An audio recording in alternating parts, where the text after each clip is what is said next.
ওকে, আজকের ক্লাসে আমরা catalogue method of pavement design, এক ধরনের পেভমেন্ট ডিজাইন শিখব। এখন তোমরা আগের ক্লাসেও বলছি যে পেভমেন্ট ডিজাইন আসলে তোমরা এতদিন অনেকগুলো মেথডই শিখে আসছো, তাহলে এই জায়গায় আবার ক্যাটালগ মেথড শিখাচ্ছি কেন? তোমাদের কিন্তু যত ডিজাইন শিখছো, AASHTO method, PCA method, road note 31, ঠিক আছে, বা ইন্ডিয়ান রোড কংগ্রেস, বিভিন্ন ধরনের মেথড সম্পর্কে তোমাদের ক্লাসের মধ্যে বলা হয়েছে। কিন্তু এই যে বিভিন্ন ধরনের মেথড, যত ধরনের মেথডই হোক না কেন, এখন তোমরা যদি একটু চিন্তা করো যে AASHTO method, American association of state highway and transportation official, তাদের মেথড। তাহলে অ্যাস্টো মেথডে যখন তুমি ডিজাইন করছো তখন স্ট্রাকচারাল নাম্বার, বিভিন্ন, তারপর ড্রেনেজ কোএফিসিয়েন্ট, বিভিন্ন কিছু আসলে তোমরা ইউজ করে আসো। এখন এই যে তোমরা ড্রেনেজ কোএফিসিয়েন্ট, স্ট্রাকচারাল নাম্বার, বিভিন্ন কিছু ইউজ করে ডিজাইন করছো, এগুলো আসলে তো আমেরিকার জন্য প্রযোজ্য বা বাইরের কান্ট্রিগুলোর জন্য প্রযোজ্য। এখন বাইরের কান্ট্রিতে যেরকম ড্রেনেজ কোএফিসিয়েন্ট হবে, যেরকম স্ট্রাকচারাল নাম্বার হবে, আমাদের দেশে তো অবশ্যই ওই রকম মানে স্ট্রাকচারাল নাম্বার বা হচ্ছে তোমার ড্রেনেজ কোএফিসিয়েন্ট এইগুলো হবে। তাহলে তাদের ডিজাইন দিয়ে যদি আমরা ডিজাইন করি, ঠিক আছে, তাদের মেথড ফলো করে যদি আমরা ডিজাইন করি, তাহলে কি অ্যাকচুয়ালি আমাদের দেশের জন্য ডিজাইন পারা যাবে বা আমাদের দেশের ডিজাইনকে সিমুলেট করবে? তাহলে আমাদের দেশের জন্য এলজিইডি, তোমাদের দেখো এই জায়গায় লেখা আছে the method is design by LGED. তোমরা এলজিইডি কি জানো? কাকে ফলো করে? Road note 31।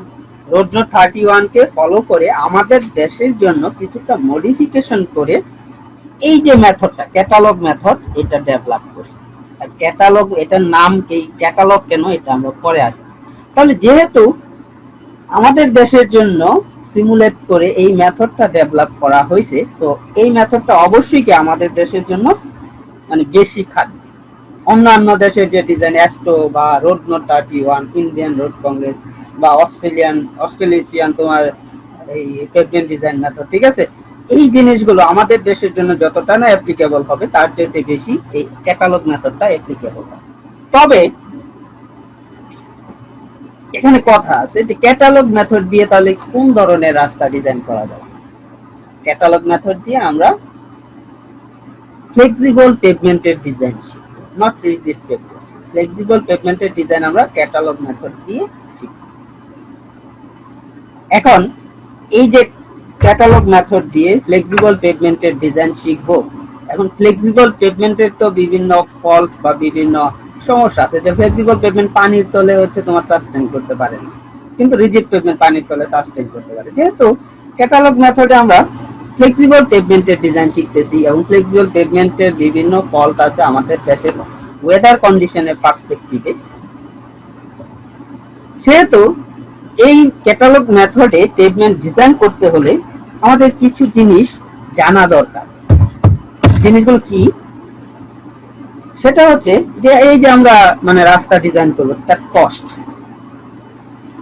বা আমাদের দেশে যদি ইন জেনারেল বলি, আমাদের দেশে রাস্তা কনস্ট্রাকশনের জন্য কস্ট কেন বেশি? কারণ হচ্ছে আমাদের দেশের বেশিরভাগ জায়গা, মোটামুটি ধরে নেই যে 75% মতন এরিয়া হচ্ছে ফ্লাড লেভেল। যার কারণে দেখা যায় যে যখন বা ফ্লাড লেভেলে যেহেতু 75% এরিয়া, যখন রাস্তা কনস্ট্রাক্ট করতে হয়, রাস্তা কি অবশ্যই কি ফ্লাড লেভেলের চাইতে উঁচুতে কনস্ট্রাক্ট করতে হয়। যদি উঁচুতে কনস্ট্রাক্ট করতে হয়, তার জন্য কি ইমব্যাঙ্কমেন্টকে, রাস্তার এমব্যাঙ্কমেন্ট যেটা আছে সেটাকে কি করতে হয়? উঁচু করে কনস্ট্রাক্ট করতে হয়, যার কারণে খরচটা একটু বেশি করে যায়। যে রাস্তার লেভেল থেকে উঁচু করতে হলে মাটি ভরাট করতে হবে, সেক্ষেত্রে কি আবার কম্প্যাকশন করতে হবে, বিভিন্ন জিনিস তোমরা শিখে আসবে ইঞ্জিনিয়ারিং জিনিসপত্র। সো এই যে তুমি ফ্লেক্সিবল পেভমেন্ট বা তুমি রাস্তা কনস্ট্রাক্ট করতে হলে যে এমব্যাঙ্কমেন্ট বানাচ্ছে, এমব্যাঙ্কমেন্টের জন্যই কিন্তু আমাদের দেশে রাস্তার খরচ কিন্তু অনেক বড়। তারপরে আরেকটা কথা যদি বলি, যে এই যে আমাদের দেশের এই তোমার হচ্ছে যে ফ্লাড হয় বা রিভার এন্ড টোপোগ্রাফির কথা বলা যেতে পারে, তাহলে এই রিভার এন্ড টোপোগ্রাফির জন্য তারপর হচ্ছে তোমার এই যে ম্যাটেরিয়াল, বিভিন্ন ধরনের কনস্ট্রাকশন সাইটে যে কনস্ট্রাকশনের ম্যাটেরিয়াল গুলো ইউজ করবে, এই হাই কোয়ালিটি ম্যাটেরিয়ালের আনএভেলেবিলিটি, ঠিক আছে, এই যে বিভিন্ন কয়েকটা পয়েন্ট বললাম, এইসব কারণে সাধারণত আমাদের দেশে কনস্ট্রাকশনের খরচ কি একটু বেশি পড়ে যায়, ঠিক আছে। এখন তুমি বলতে পারো আরো তারপর হচ্ছে এই যে কনস্ট্রাকশন করে আসলা, কনস্ট্রাকশনের পর রাস্তা হচ্ছে একটা মেইনটেনেন্সের ব্যাপার আছে, যে রাস্তা যে রাস্তা যত বেশি মেইনটেইন করা হবে ওই রাস্তা কি তত বেশি দিন, তাই না? এটা সবকিছুর জন্য, যে তুমি একটা জিনিস বানানোর পর ওই জিনিসটা যদি মেইনটেইন না করো, দেখাশোনা না করো, সেটা কি তাড়াতাড়ি নষ্ট হবে। তাহলে একটা ফ্লেক্সিবল পেভমেন্ট ডিজাইন করতেছো, ডিজাইন করে রাস্তা বানাইলা, এখন রাস্তা বানানোর পরও তো কাজ আছে, কি কাজ? সেটা মেইনটেনেন্স, রেগুলার মেইনটেনেন্স। এখন তুমি যদি রাস্তা মেইনটেইন না করো বা মেইনটেনেন্স না করো, সেক্ষেত্রেও কি তোমার রাস্তাটা কনস্ট্রাক্ট করলে সেটা কি তুমি উপযুক্ত ফলাফলটা কি পাবা না, কয়েক বছর পরেই দেখা যাবে যে তোমার রাস্তা নষ্ট হয়ে গেছে, এটা চলাচলের অনুপযোগী হয়ে যাচ্ছে। তাহলে মেইনটেনেন্স একটা বড় ইস্যু আমাদের দেশে রাস্তা কনস্ট্রাকশনের ক্ষেত্রে, বা রাস্তার মানে এই যে রাস্তার যে তোমার কি বলবো যে মেইনটেনেন্সের যে কস্ট, এটা অনেক বেশি আমাদের দেশের পার্সপেক্টিভে। কারণ হচ্ছে তোর হেভি রেইনফল হয় আমাদের দেশে। হেভি রেইনফল হলে কি হয়, অনেক সময় দেখা যায় যে অনেক সময় ধরে বন্যা হচ্ছে, অনেক সময় ধরে পানি নিচে রাস্তা চলে যাচ্ছে, যার কারণে দেখা যাচ্ছে যে এই রাস্তাটা মেইনটেইন করতে হলে প্রতি বছর হচ্ছে ঠিক করতে হচ্ছে, বা মেইনটেনেন্স কস্ট অনেক বেড়ে যাচ্ছে। হ্যালো, আমার কথা বোঝা যাচ্ছে? আরো প্রবলেম আছে, যেমন আমাদের দেশে তুমি যদি ট্রাক গুলোর কথা চিন্তা করো, ট্রাক গুলো কি মানে ওভারলোডেড, তাই না? একটা তুমি যদি চিন্তা করো যে একটা আলপিন, আরেকটা হচ্ছে তোমার হাতুড়ি বা আলপিন, বা একটা তুমি চিন্তা করো যে একটা রড, ঠিক আছে, একটা দুইটাই মানে কি বলবো যে রডের ডায়ামিটার কি ধরো এই কি বলবো যে নাম্বার 10 একটা রড, ঠিক আছে। তাহলে এখন তোমাকে যদি হাতের তালুতে নিয়ে একটা আলপিন দিয়ে আর আরেক হাতের তালুতে হচ্ছে তোমার একটা রড দিয়ে, দুই হাতের তালুতে একটাতে আলপিন দিয়ে প্রেসার দিচ্ছে, আরেকটাতে রড দিয়ে প্রেসার দিচ্ছে, তাহলে কোনটাতে বেশি তুমি মানে ব্যথা ফিল করবা বলো তো? বা কোনটা তোমার মানে হাতের মধ্যে ঢুকে যাবে? আলপিনটা না? হ্যাঁ। এখন আমাদের দেশে যে ট্রাক গুলো আছে, এখন ট্রাকের মধ্যে যতটুকু লোড নিতে পারে, তার চাইতে ট্রাকের মধ্যে ট্রাকের চাকার একটা কনফিগারেশন আছে, এই জিনিসগুলো তোমরা পড়ে আসো, তাই না? এখন ট্রাকের মধ্যে যতটুকু ম্যাক্সিমাম লোড তোমার নিতে পারে, তার চাইতে বেশি লোড নেওয়া মানে কি? ছোট ছোট ট্রাক, তার মধ্যে নিতেছো বেশি লোড, তাহলে কি অনেকটা এতে কি যে তোমার নরমালি চললে রাস্তার মধ্যে যে ট্রাক গুলো যাচ্ছে, ওই ট্রাক গুলোতে যদি লোডের পরিমাণ মানে ফিক্স থাকতো, ঠিক আছে। হ্যালো, আমার কথা বোঝা যাচ্ছে? আচ্ছা, এখন এই ট্রাক গুলোর মধ্যে যতটুকু লোড নেওয়ার কথা ছিল তার চেয়ে বেশি লোড নিতেছে, তাহলে কি ওইটা কি রাস্তার উপর একই কনফিগারেশনের উপর বেশি প্রেসার দিচ্ছে না, বা টায়ারের উপর বেশি প্রেসার দিচ্ছে না? হ্যালো, এখন রাস্তা তো ডিজাইন করা একটা সার্টেন লোডের জন্য, তাই না? তাহলে এই যে তোমার ওভারলোডিং এর কারণে দেখা যায় যে বেশিরভাগ জায়গায় হচ্ছে রাস্তা হচ্ছে কি ড্যামেজ হয়ে যায়। জিনিসটা কি তোমরা বুঝতে পারছো কিনা আমি বলতে পারতেছি না, তবে একটা ছবি দিয়ে যদি তোমাদের বুঝাই, এই হচ্ছে সাপোজ একটা এক্সেল, তাহলে এই এক্সেল এর উপর সাপোজ হচ্ছে তোমার 2 কিপ লোড আসলো, আরেকটা হচ্ছে 4টা চাকা, মানে একটা ডুয়েল এক্সেল যদি আমি বলি, এটা তো 2 কিপ লোড আসলো। এখন বলো তো যে রাস্তার উপর স্ট্রেস কোন চাকাতে, এই কনফিগারেশনে বেশি পড়বে নাকি এই কনফিগারেশনে বেশি পড়বে? দুইটাতে 2 কিপ লোড। রাস্তার উপর যখন এই চাকাগুলোই তো রাস্তার উপর লোড ট্রান্সফার করতেছে, তাই না? নাকি? তাহলে রাস্তার উপর স্ট্রেস কোন কনফিগারেশনের জন্য বেশি হবে, এটার জন্য নাকি এটার জন্য? ফার্স্ট ফিগার দুইটা। হ্যাঁ বলো।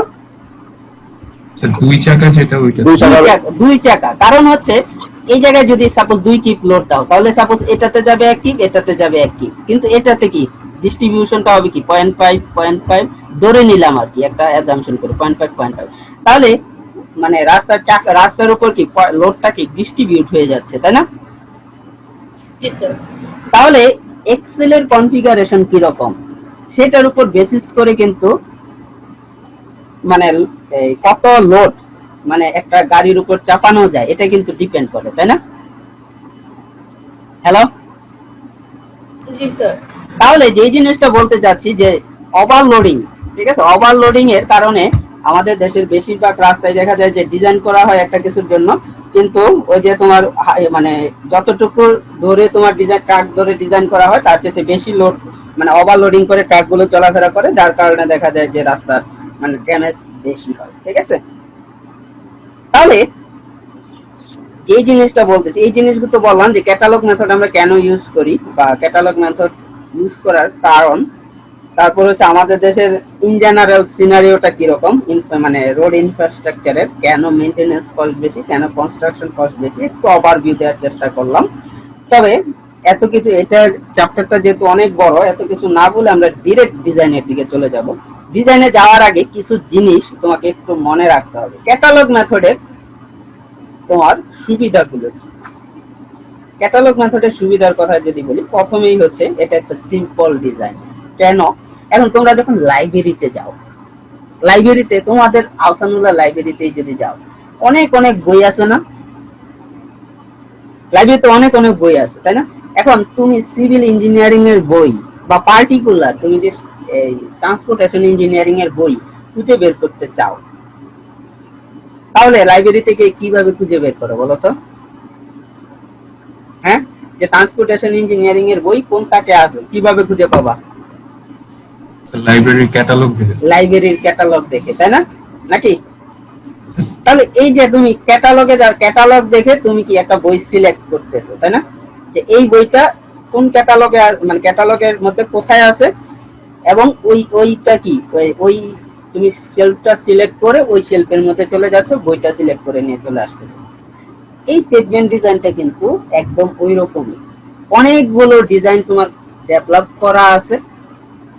এখন তোমার রাস্তার উপর লোড কত আসবে, রাস্তার কনফিগারেশন কি রকম হবে, রাস্তার জিওমেট্রিক ডিজাইন কি হবে, স্ট্রাকচারাল ডিজাইন কি হবে, এই জিনিসগুলোর উপর বেস করে অনেকগুলো ডিজাইন অলরেডি করা আছে। তোমার জন্য কোনটা সুইটেবল ওইটা কি করবা, সিলেক্ট করবা। ওই ক্যাটালগ করা আছে, ওইখান থেকে কি করবা, তুমি তোমার রাস্তা সিলেক্ট করবা। তোমার কিন্তু ডিজাইনের কিছু নাই এই জায়গায়। কি বলছি বুঝতে পারছো? তাহলে তুমি বলতে পারো যে তাহলে বলছেন কেন যে ক্যাটালগ মেথডে পেভমেন্ট ডিজাইন? বলার কারণটা হচ্ছে তুমি হয়তো রাস্তাটার কোন লেয়ারের থিকনেস, সারফেসের থিকনেস কত, বেজের থিকনেস কত, সাবগ্রেডের থিকনেস কত, এই জিনিসগুলো হয়তো ডিজাইন করে বের করতেছো না। কিন্তু এইগুলো বের করার জন্য কি ডাটা লাগবে না, যে রাস্তার উপর লোড কত আসতেছে? হ্যাঁ, এটা লাগবে না? রাস্তার উপর লোড কত আসে এটা কি তোমার জানা লাগবে না, বা তোমাকে ক্যালকুলেশন করে বের করতে হবে না? তাহলে এই যে জিনিসটা, এই জিনিসটা আমরা এই ডিজাইনের মধ্যে, ডিজাইনের এই পার্টটা আমরা শেখার চেষ্টা করব। সেই অনুসারে আমরা কি ক্যাটালগ থেকে আমরা সামনেই দেখবো যে ক্যাটালগ একটা মানে লোডের জন্য, পার্টিকুলার লোডের জন্য কোন টাইপের কত থিকনেসের রাস্তা ডিজাইন করব, এটা কি সিলেক্ট করবো ক্যাটালগ থেকে, ঠিক আছে? সামনে গেলে জিনিসগুলো আরো ক্লিয়ার হবে। যার কারণে যেহেতু আমরা ক্যাটালগ ইউজ করি, যেহেতু আমরা এক্সটেন্সিভ রাস্তা কোন লেয়ারে থিকনেস কত এই জিনিসগুলো ডিজাইন করতেছি না, জাস্ট লোড ক্যালকুলেশন করতেছি, লোড ক্যালকুলেশন করে চার্টে চলে যাচ্ছি, চার্ট থেকে ডিজাইন কি চয়েস করে নিচ্ছি, আমাদের জন্য সুইটেবল ডিজাইন চয়েস করে নিচ্ছি। তাহলে যার কারণে এই মেথডটাকে বলতেছি কি একটা সিম্পলিফাইড মেথড। এখন to prevent both under design and over design, that means হচ্ছে তুমি যদি বাইরের দেশের কন্ডিশনের জন্য চিন্তা করতা, যেমন আমেরিকা তোমার অ্যাস্টোর কথাই যদি চিন্তা করো, ওই দেশে কি স্নোফল হয়, তাহলে রাস্তার উপর স্নোফল একটা লোড আছে, তাই না? তাহলে এখন তাদের কন্ডিশনের জন্য তারা রাস্তা ডিজাইন করছে, ঠিক আছে, তাদের ম্যানুয়াল ডেভেলপ করছে। এখন ওই ডাটা বা ওই তোমার জিনিসপত্র ইউজ করে তুমি যদি আমাদের দেশে রাস্তা ডিজাইন করো, সেক্ষেত্রে কি স্নোফলের লোডটা কি আলাদা চলে আসলো না, অ্যাডিশনালি হিসেবে চলে আসলো না? হ্যাঁ, আবার তুমি চিন্তা করলা যে স্নোফল আমাদের দেশে হয় না, স্নোফলকে বাদ দিলাম, এখন তাদের দেশে হয়তো বন্যা হয় না তেমন, ঠিক আছে? সাপোজ তাদের দেশে বন্যা হয় না, আমাদের দেশে বেশিরভাগ রাস্তায় হচ্ছে বেশিরভাগ সময় বন্যার পানি নিচে থাকে, ঠিক আছে? যার কারণে মানে কনস্ট্রাকশনটা একটু কি আলাদা হবে, বা ডিজাইনটা, লোড ডিজাইনটা একটু আলাদা হবে, বা তাদের জন্য মানে ট্রাকের লোড যত, ট্রাকগুলো কি ওই স্ট্যান্ডার্ড মেনটেন করি বেশি, মানে যত লোড নিতে পারবে ট্রাক তত লোডেই কি রাস্তার উপর দিয়ে চলতেছে। কিন্তু আমাদের দেশে তো তা না, আমাদের দেশে মানে দেখা যাচ্ছে 2 গুণ 3 গুণ করে বরাদ করে তারা হচ্ছে রাস্তার উপর দিয়ে যাচ্ছে। এখন এই যে তাদের দিনে তাদের ডাটা ইউজ করে যদি আমরা যদি বা তাদের ম্যানুয়াল ইউজ করে যদি আমরা রাস্তা ডিজাইন করি, তাহলে এই যে 2-3 গুণ তোমার লোড নিয়ে রাস্তার উপর দিয়ে যাচ্ছে, তাহলে এইগুলো কি আমাদের মানে কি হবে, ডিজাইনের মধ্যে আসবে? আসবে না তো, তাই না? যার কারণে দেখা যায় অনেক সময় আন্ডার ডিজাইন হতে পারে। তাহলে যার কারণে হচ্ছে এই ক্যাটালগ মেথডটা হচ্ছে প্রিভেন্ট এই যে তোমার ওভার ডিজাইন, আবার হচ্ছে যে তোমার মানে কোনো কিছু বাদ যেন না যে আন্ডার ডিজাইন, এই জিনিসগুলো হচ্ছে তো ক্যাটালগ মেথডের মাধ্যমে সলভ করা যায়। এই জন্য আমরা এটা বেশি প্রেফার করি। টু এনশিওর ইকোনমিক্যাল ডিজাইন, এটা অলরেডি এই কথাবার্তার মধ্যে বলা হয়ে গেছে যে এই ক্যাটালগ মেথডের মাধ্যমে আমরা ইকোনমিক্যাল ডিজাইন একটা করতে পারি। এখন তোমাদের ম্যানুয়ালটা সবাই যদি একটু খেয়াল করো, আমার স্ক্রিনের মধ্যে দেওয়া আছে, এটা কিসের জন্য, কোন ধরনের রোডের জন্য অ্যাপ্লিকেবল বলতেছে। একটা আনডিভাইডেড রুরাল রোড, মানে হচ্ছে আনডিভাইডেড রোড, আনডিভাইডেড একটা হাইওয়ে আনডিভাইডেড হয় না, হাইওয়ের মধ্যে ডিভাইডার দেখছো? হ্যালো, হাইওয়ের মধ্যে ডিভাইডার থাকে? হ্যাঁ, হাইওয়ে তো ডিভাইডার থাকে না। থাকে না, ঠিক আছে? তাহলে বেশিরভাগ আমরা বলতে পারি যে এই মেথডটা বা ক্যাটালগ মেথডটা বেশিরভাগ ক্ষেত্রে এই হাইওয়ে টাইপের মানে রাস্তার জন্য বেশিরভাগ ক্ষেত্রেই অ্যাপ্লিকেবল হয়, ঠিক আছে? বা যে রাস্তাতে কোনো ডিভাইডার থাকে না। এখন ক্রেস্ট উইথ কোনটা রাস্তা? হ্যাঁ, ক্রেস্ট উইথ কোনটা? মানে ক্রেস্ট উইথ বলতে তোর মেইন রাস্তা যেটা, তাই না? মেইন রাস্তাকে যদি আমরা ভাগ করি, ধরো এই যে এখান থেকে এতটুকু কি রাস্তা, তারপরে কি শোল্ডার, দুই সাইডে কি শোল্ডার, ঠিক আছে? তারপরে অন্য কিছু এমবেকমেন্ট বা বার্ন অনেক কিছু আছে, ঠিক আছে? এখন মেইন যে রাস্তাটা, তাই না, হ্যালো, যেটার উপর দিয়ে গাড়ি চলাচল করতেছে, ঠিক আছে? রাস্তার এক সাইডে মানে রাস্তার সাইডে তোমার কি থাকে, একটা সলিড লাইন থাকে না রাস্তার সাইডে, যে সলিড লাইন মানে কি তুমি এর বাইরে যেতে পারবে না, তাহলে একটা রাস্তার দুই সাইডে কি দুইটা সলিড লাইন থাকে, তাহলে একটা সলিড লাইন থেকে আরেকটা সলিড লাইনের যে ডিসটেন্সটা, ওইটা কি আমরা বলতে পারি কি ক্রেস্ট, ঠিক আছে? তাহলে এই ক্রেস্টের উইথ যখন 5.6 থেকে 7.3 মিটার এর মধ্যে ভ্যারি করবে বা এর চেয়ে বেশি হবে না, সেই ক্ষেত্রে কি আমরা এই ধরনের রাস্তা ডিজাইন করতে পারি, ক্যাটালগ মেথড দিয়ে রাস্তা ডিজাইন করতে পারি। Flexible semi rigid pavement, flexible pavement আমরা জানি, সেমি রিজিড মানে কি তোমার ফ্লেক্সিবল এবং রিজিডের কম্বিনেশন, ঠিক আছে? কিছু মানে দেখা যায় যে অনেক সময় সারফেসের, যেমন তুমি যদি টুল বোতে যাও, ঠিক আছে, টুল প্লাজাতে যাও, ঠিক আছে, একটা ব্রিজ থেকে নামলা, ব্রিজ থেকে নামার সাথে সাথে কি তোমার এই যে টোল প্লাজা থাকে, ওই জায়গাটুকু খেয়াল করছো সবসময় কোন ধরনের রোড দেয় ওইখানে, রিজিড পেভমেন্ট না বা ফ্লেক্সিবল পেভমেন্ট, কি ধরনের পেভমেন্ট দেয় ওই জায়গায় টোল প্লাজাতে? হ্যালো,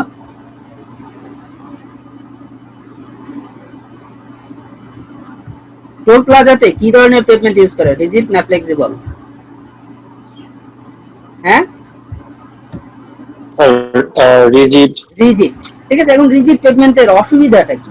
রিজিড পেভমেন্টের অনেক বেশি সারফেস ফ্রিকশন থাকে, তাই না? অনেকেই বা অনেক মানে যখন গাড়ি চালায় যাবে তখন একটু ডিসকমফোর্ট ফিল হয়, কিন্তু ফ্লেক্সিবল পেভমেন্ট কি স্মুথ হয়, তাই না? গাড়ি চালাইতে কি, তার উপর দিয়ে গাড়ি চালায় যেতে কি একটু ডিসকমফোর্ট কম হয়, তার যার কারণে অনেক ক্ষেত্রে দেখা যায় রিজিড পেভমেন্ট হইলেও তার উপরে একটা ফ্লেক্সিবল পেভমেন্টের লেয়ার দিয়ে দেওয়া হয়, ঠিক আছে? তাহলে যে জিনিসটা বলতেছে ফ্লেক্সিবল হোক বা এই ধরনের সেমি রিজিড পেভমেন্ট হোক, দুইটার ক্ষেত্রে catalogue method applicable, but rigid পেভমেন্টের জন্য অ্যাপ্লিকেবল না। এই জায়গায় একটু ভুল আছে, কিউমুলেটিভ ট্রাফিক 0.5 থেকে 3 MES, that means million equivalent standard axle, এটার পরিবর্তে হবে 30। তোমরা তোমাদের ম্যানুয়ালটা ঠিক করে নাও, বা কারো যদি সফট কপি থাকে সেক্ষেত্রে একটু কমেন্ট করে নাও, ঠিক আছে, সফট কপির মধ্যে, ঠিক আছে? এটা কত হবে? কিউমুলেটিভ ট্রাফিক 0.5 থেকে 30 মিলিয়ন ইকুইভ্যালেন্ট স্ট্যান্ডার্ড এক্সেল, ঠিক আছে? হ্যালো, সবাই ঠিক করে নিছো? আরেকবার একটু বলবেন হবে। কিউমুলেটিভ ট্রাফিক, দ্যাট মিন্স এটা হচ্ছে কত লোডের জন্য, এই যে এটা এমইএস মানে কি, রাস্তার উপর কত লোড আসতেছে। মিলিয়ন ইকুইভ্যালেন্ট স্ট্যান্ডার্ড এক্সেল এটা মানে কি, লোডের তোমার একটা প্রকাশ, ঠিক আছে। যেমন তোমার হচ্ছে টাকা, মিটার, কেজি, তাই না? তারপর হচ্ছে এগুলো কি ইউনিট না? কেজি কি বরের ইউনিট, মিটার কি তোমার দৈর্ঘ্যের ইউনিট, টাকা কিসের তোমার একটা কিছু প্রাইসের ইউনিট, তাই না? এখন যে জিনিসটা বলতেছি, এই যে তোমার মিলিয়ন ইকুইভ্যালেন্ট স্ট্যান্ডার্ড এক্সেল এটা কিসের? একটা লোডের ইউনিট, ঠিক আছে। কত লোডের জন্য, রাস্তার কত লোডের জন্য ক্যাটালগ মেথডে তুমি পেভমেন্ট ডিজাইন করতে পারবা, সেটা 0.5 থেকে 3 এমইএস এ মিলিয়ন ইকুইভ্যালেন্ট স্ট্যান্ডার্ড এক্সেল দিছে। এটা তোমার 3 হবে না, হবে 0.5 থেকে 30 এমইএস এ, দ্যাট মিন্স 30 পর্যন্ত। যখন 30 মিলিয়ন ইকুইভ্যালেন্ট স্ট্যান্ডার্ড এক্সেল কে এক্সিড করবে বা রাস্তার উপর যে তার চেয়ে বেশি লোড যাবে, সেই ক্ষেত্রে কি ক্যাটালগ মেথডে পেভমেন্ট ডিজাইন করা যাবে না। ক্লিয়ার? হ্যাঁ, ওকে। তার রেঞ্জটা একটু খেয়াল রাখবা। এখন ক্যাটালগ মেথড আসলে কিসের উপর বেস করে তোমার হচ্ছে ডেভেলপ করা হয়েছে? এটা হচ্ছে এমপিরিক্যাল অ্যানালাইসিস। এমপিরিক্যাল অ্যানালাইসিস তোমরা নিজেরাই জানো যে investigating behaviour of existing pavement structure. That means হচ্ছে তোমার সাপোজ ঢাকায় একটা রাস্তা কনস্ট্রাক্ট করছো, চিটাগাঙে একটা রাস্তা কনস্ট্রাক্ট করবা, তাহলে ঢাকার রাস্তার কন্ডিশন বা ঢাকার রাস্তার মানে কত ভলিউমের মানে মানুষজন যাতায়াত করতেছে বা কত ভলিউমের গাড়ি যাতায়াত করতেছে, ঠিক আছে, কত ভলিউম মানে তোমার ঢাকার রাস্তার কন্ডিশনের সাথে তুলনা করে তুমি যদি চিটাগাঙের রাস্তা তুলনা করো বা তুমি মানে সিমিলার সোসাইও ইকোনমিক কন্ডিশনের, ঠিক আছে, সেম সোসাইও ইকোনমিক কন্ডিশনের মানে যদি কোনো জায়গা দুইটা জায়গা যদি সেম সোসাইও ইকোনমিক কন্ডিশন থাকে, সেক্ষেত্রে কি এক জায়গার ডিজাইন দিয়ে বা এক জায়গার ডাটা ইউজ করে আরেক জায়গায় মোটামুটি তোমার ডিজাইন করা যায়, ঠিক আছে। এটা কি বলতেছে এমপিরিক্যাল অ্যানালাইসিস। এক্সপেরিমেন্টাল রেজাল্ট তোমরা জানো যে সয়েল টেস্ট, বিভিন্ন রোড কনস্ট্রাকশনের জন্য বিভিন্ন ম্যাটেরিয়াল টেস্ট করতে হয়, ঠিক আছে। এই জিনিসগুলোর উপর তোমার হচ্ছে এই ক্যাটালগ মেথডটা ডিপেন্ড করতেছে। থিওরিটিক্যাল নলেজ তোমাদের এই তোমরা এটা পড়ছো কিনা আমি শিওর না, যে দুইটা পেভমেন্টের সাপোজ লেয়ার দিলা দুইটা, তাহলে দুই লেয়ারের তোমার মডুলাস অফ ইলাস্টিসিটি, সাপোজ এটার মডুলাস অফ ইলাস্টিসিটি E1 আর এটার মডুলাস অফ ইলাস্টিসিটি E2, তাহলে দুইটার মডুলাস অফ ইলাস্টিসিটি মোটামুটি কিন্তু দুইটা রাস্তা দুইটা লেয়ার যদি থাকে তাহলে তাদের মডুলাস অফ ইলাস্টিসিটি কিন্তু কাছাকাছি হতে হয়, ঠিক আছে। তাহলে এই জিনিসগুলো একটু দেখবা কি কি বেসিসের উপরে, সম্পূর্ণ একটু থিওরিটিক্যাল জিনিসপত্র একটু দেখে নিবা যে কিসের উপর বেস করে আসলে ক্যাটালগ মেথডে পেভমেন্ট ডিজাইন করা হয়, ঠিক আছে। একটু দেখে নিবে, এটা বাদে অনেক কিছু আছে তোমাদের বুঝা। আচ্ছা, এখানে আসি ডাটাতে যদি খেয়াল করো, দেখো কি বলতেছে প্রবলেমে। একটু সবাই একটু ডাটাটা একটু দেখো কি বলতেছে।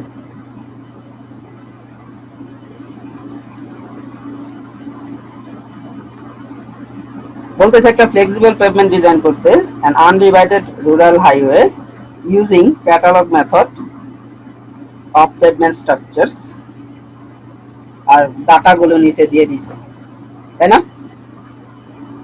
ডাটাগুলো যদি খেয়াল করো কি দিছে, কি ডাটা দিছে, vehicle type, large vehicle, large truck, small truck, বিভিন্ন টাইপের ভেহিকল দিয়ে দিছে, ঠিক আছে। কার্ট, রিক্সা, বাইসাইকেল। এখন তোমরা এই জায়গায় যদি বলো বা দেখো, বলো তো এই জায়গায় এনএমভি কয়টা আছে, নন মোটরাইজড ভেহিকল কয়টা আছে? হ্যালো স্যার রিক্সা হ্যাঁ, কয়টা টোটাল, কয়টা নন মোটরাইজড ভেহিকল? 120টা স্যার। টোটাল 120টা। কি কি? বাইসাইকেল, রিক্সা আর কার। আর বাকি সব কি মোটরাইজড নাকি? হ্যাঁ জি স্যার। এখন এই কেন তোমাকে মানে ডাটা দেখে প্রথমেই এই জিনিসটা বললাম মোটরাইজ আর নন মোটরাইজ, একটু পরেই বলতেছি, ঠিক আছে। একটু ধৈর্য ধরে খেয়াল করো, বলার কারণ আছে অবশ্যই। গ্রোথ রেট বলতেছে 7.5% পার অ্যানাম, দ্যাট মিন্স প্রতি বছর 7.5% করে বাড়ে, তাই না? হ্যাঁ, hello ji sir. Design period বলতেছে 15 ইয়ার। এখন একটা রাস্তার ডিজাইন পিরিয়ড ডিপেন্ড করতেছে যে তোমার মানে এই কত বছরের জন্য ডিজাইন করবে, এটা ডিপেন্ড করতেছে যে রাস্তাটা কনস্ট্রাক্ট করতেছে, যে অথরিটি রাস্তাটা কনস্ট্রাক্ট করতেছে সে কত বছর চাচ্ছে, তাই না? সেটা হতে পারে 10 বছর, সেটা হতে পারে 20 বছর। তবে ন্যাশনাল হাইওয়ে বা রিজিওনাল হাইওয়ে মানে হাইওয়ে টাইপের যেগুলো আছে ওগুলো মোটামুটি 20 বছরের জন্য তোমার ডিজাইন করা হয়। এই জিনিসটা খেয়াল রাখবা যে ন্যাশনাল হাইওয়ে বা রিজিওনাল হাইওয়ে মোটামুটি ইন জেনারেল সিনারিওতে 20 বছরের জন্য ডিজাইন করা হয়। আমরা যে রাস্তাটা ডিজাইন করব বলতেছে একটা রুরাল হাইওয়ে, আনডিভাইডেড এর কারণ কি? কারণ ক্যাটালগ মেথড ইউজ করার জন্য প্রথম শর্ত কি ছিল যে আনডিভাইডেড হতে হবে রাস্তাটা, তাই না? তাহলে এই আনডিভাইডেড শব্দটা কিন্তু খুবই একটা ইম্পর্টেন্ট ব্যাপার এই জায়গায়। আনডিভাইডেড রুরাল হাইওয়ে বলছে। রুরাল হাইওয়ে বলতে এই জায়গায় কি বোঝাচ্ছে? হাইওয়ে বিভিন্ন দুই ধরনের হয়, ন্যাশনাল হাইওয়ে, রিজিওনাল হাইওয়ে। তাহলে এই জায়গায় আনডিভাইডেড রুরাল হাইওয়ে কোনটার মধ্যে পড়বে? ন্যাশনালের মধ্যে না রিজিওনালের মধ্যে? হ্যালো, আনডিভাইডেড রুরাল হাইওয়ে পড়বে রিজিওনাল হাইওয়ে, ঠিক আছে? তাহলে এই জায়গায় একটা রিজিওনাল হাইওয়ের জন্য তোমার হচ্ছে ডাটা দি গ্রোথ রেট দিয়ে দিয়েছে 7.5, ডিজাইন পিরিয়ড দিয়েছে 15 ইয়ার, সিবিআর তো জানি ক্যালিফোর্নিয়া বিয়ারিং রেশিও নাকি? তাহলে সাব গ্রেডের সিবিআর তোমরা 3-2 তে পড়ে আসছো না বের করা? হ্যালো, পড়ে আসছো তো সাব গ্রেডের সিবিআর বের করার মানে কিভাবে বের করে পড়ে আসছো না? জি স্যার। হ্যাঁ, তাহলে ওইভাবে এগুলো ল্যাবরেটরি সাব গ্রেডের সিবিআরটা ল্যাবরেটরি টেস্টের মাধ্যমে বের করতে হবে, তাই না? নাকি? তাহলে এটা সাব গ্রেডের সিবিআর পাইছে 9%, ঠিক আছে? বা 9% বানাতে হবে, সাব গ্রেডের সিবিআর যেন 9% হয় যে রাস্তাটা কনস্ট্রাক্ট করবে। এখন বলতেছে এই রাস্তাটা ডিজাইন করতে ক্যাটালগ মেথডে। এখন রাস্তা ডিজাইন করতে হলে কি কি রাস্তার ডিজাইন কয় ধরনের হতে পারে বলো তো?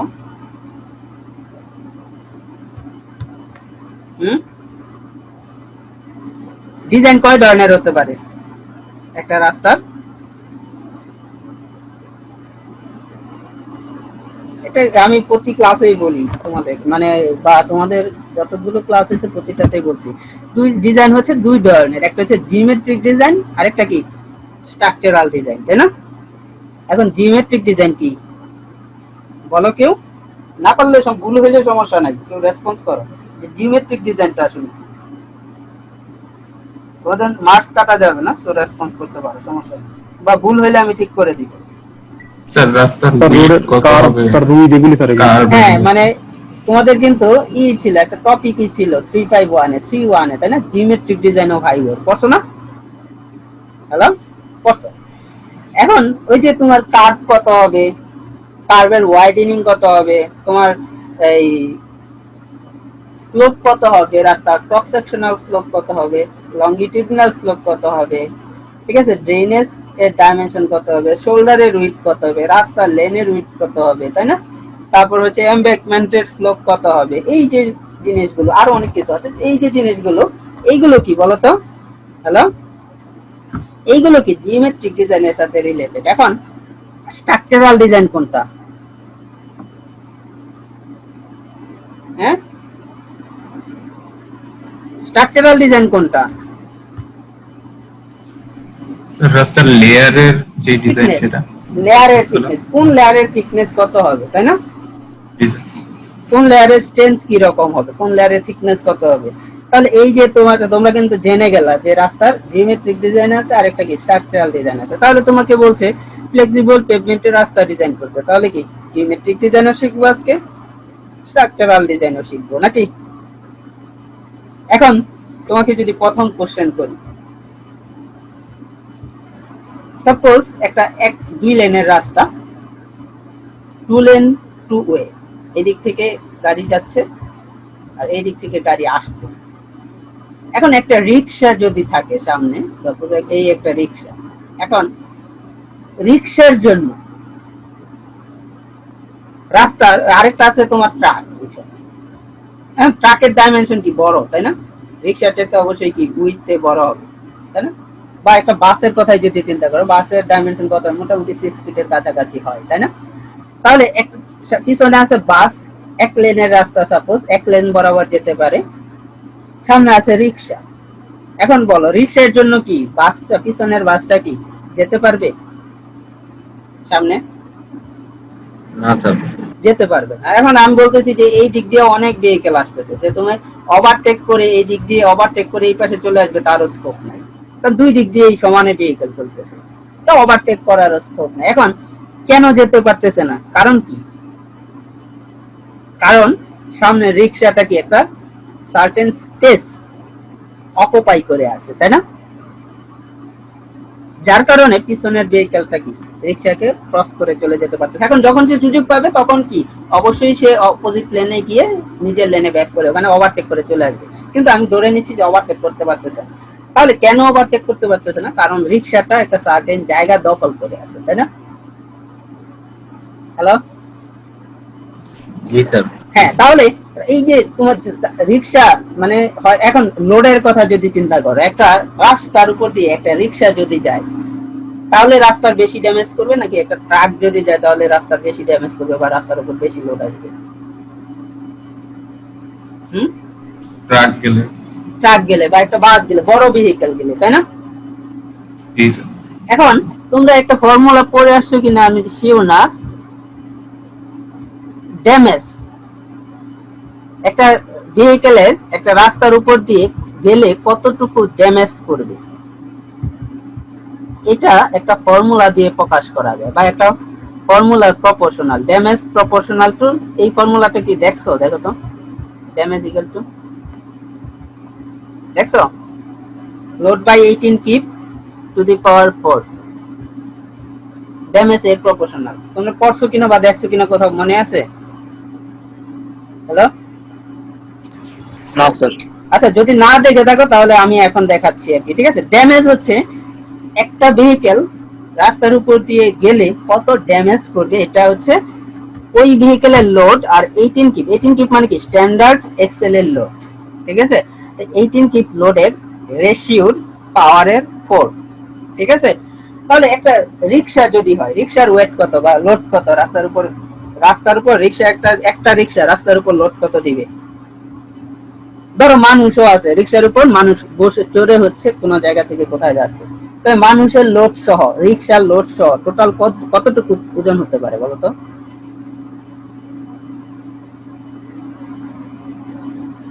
Hello sir 200-250 KG. 200-250 কেজি মানে কি? ধরো 500 পাউন্ড নাকি? 500 পাউন্ড মানে কি 0.5 কিপ নাকি? জি স্যার। তাহলে এখন তুমি দেখো তো, একটা রিক্সা যদি একবার রাস্তার উপর দিয়ে যায় তাহলে কতটুকু ড্যামেজ করবে? 0.5 divided by 18 to the power 4, দেখো কত আসে রেজাল্ট।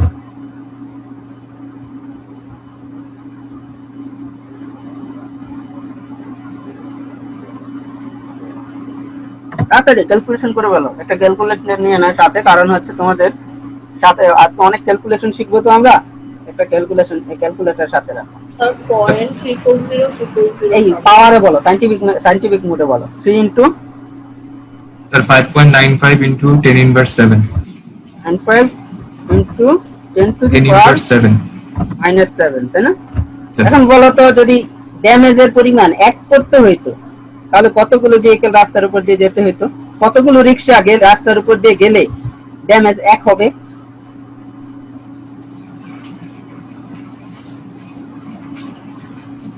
হ্যাঁ, ড্যামেজ 1 হবে কখন? এটারে যখন তুমি গুণ করবা কত দিয়ে? 5 into 10, 5 কি করবা এটারে? Hello, 10 to the power 7, 10 to the power 7 দিয়ে গুণ করো, তারপর হচ্ছে কত দিয়ে ভাগ করতে হবে? 5.95 দিয়ে ভাগ করতে হবে, তাই না? হ্যাঁ, জি স্যার। তাহলে দেখো মোটামুটি আমি 5.95 এর কথা বাদ দিয়ে দিলাম, মোটামুটি এই জায়গায় কত আছে? 10 to the power 7 মানে কত? কয় লক্ষ? হ্যাঁ, 10 to the power 7 মানে কি 1 কোটি না? 1 কোটি। 1 কোটি, তাহলে 5 দিয়ে ভাগ করলে কত হয়? 20 লাখ, তাই না? হ্যালো, তাহলে মোটামুটি কি 20 লাখ ভেহিকেল যদি এই রাস্তার উপর দিয়ে যদি যায় তাহলে কি ড্যামেজ কত হয়? 1 হয়, তাই না? জি স্যার। এখন তুমি যদি একটা ট্রাকের কথা চিন্তা করো, একটা মোটামুটি ট্রাকের ওজন সহ ওয়েট সহ তোমার ট্রাকের মানে কত হয়, মানে সাপোজ ওভারলোড করে একটা ট্রাক যাচ্ছে, তাহলে ওয়েট কত হবে?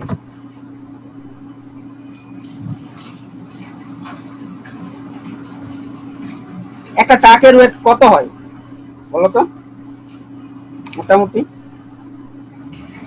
অনুমান করে বলো।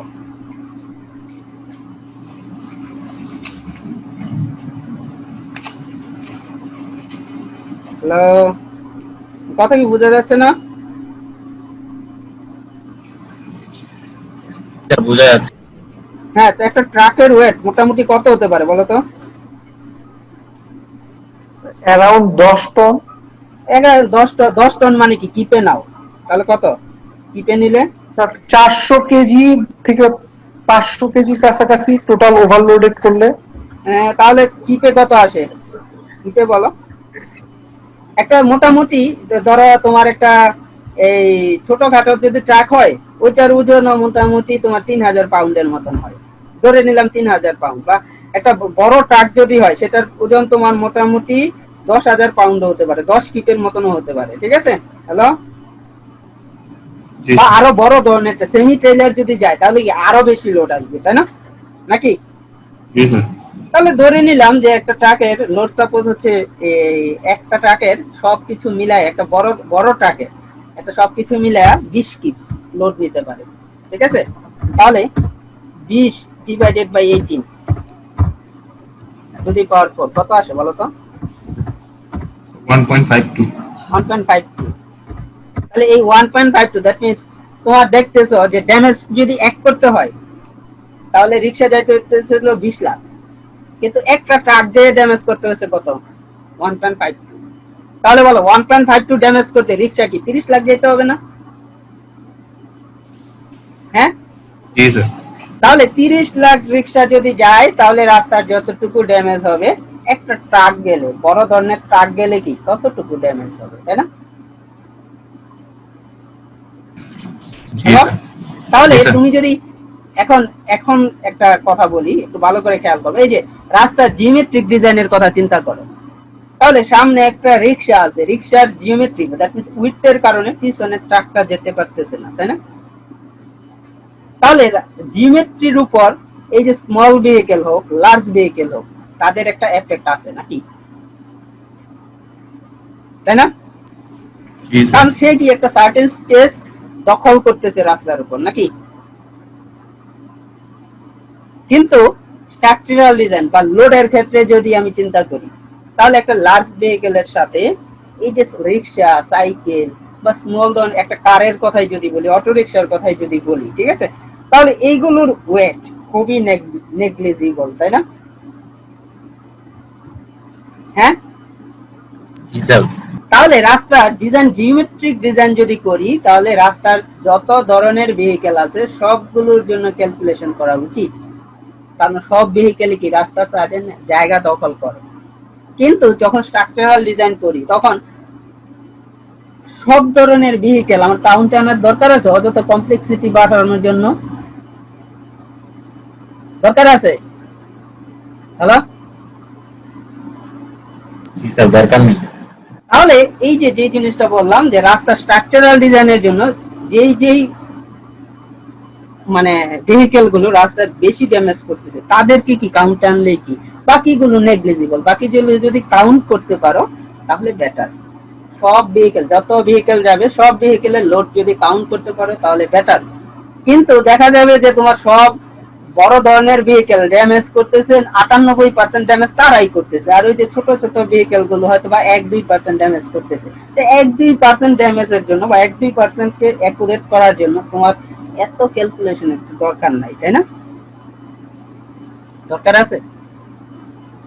হ্যাঁ, না স্যার। তাহলে যে জিনিসটা বলতেছি যে জিওমেট্রিক ডিজাইনের জন্য এই জায়গায় যত ধরনের ভেহিকেল দেয়া আছে সবগুলো ডাটা আমরা ইউজ করব, কিন্তু স্ট্রাকচারাল ডিজাইনের জন্য সবগুলো আমরা ইউজ করব না। কোনগুলো? উপরের চারটা।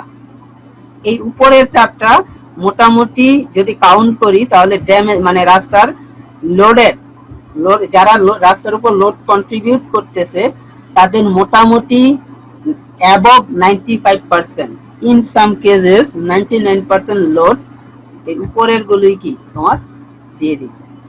এখন তুমি বলতে পারো যে যে রাস্তা দিয়ে বড় ট্রাক বড় বাস যায় না সেই রাস্তাগুলো কিভাবে ডিজাইন করব?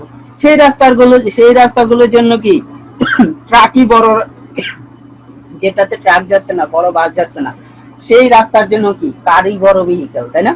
নাকি কি বলছো, বুঝতে পারছো? জি স্যার। হ্যালো? তাহলে যে রাস্তা দিয়ে ট্রাক বাস এগুলো যাচ্ছে না, সেই রাস্তা ডিজাইন করলে কি তাহলে কি কারও বাদ দিয়ে দিলাম, সাইকেলও বাদ দিয়ে দিলাম, রিক্সাও বাদ দিয়ে দিলাম, সবই বাদ দিয়ে দিলাম, তাহলে কি ওই রাস্তার কোনো স্ট্রাকচারাল ডিজাইনই করা লাগতেছে না? জিনিসটা কি তা না কিন্তু, ঠিক আছে? এখন দেখতে হবে ওই রাস্তার ভেহিকেল গুলোর কম্পোজিশন কিরকম।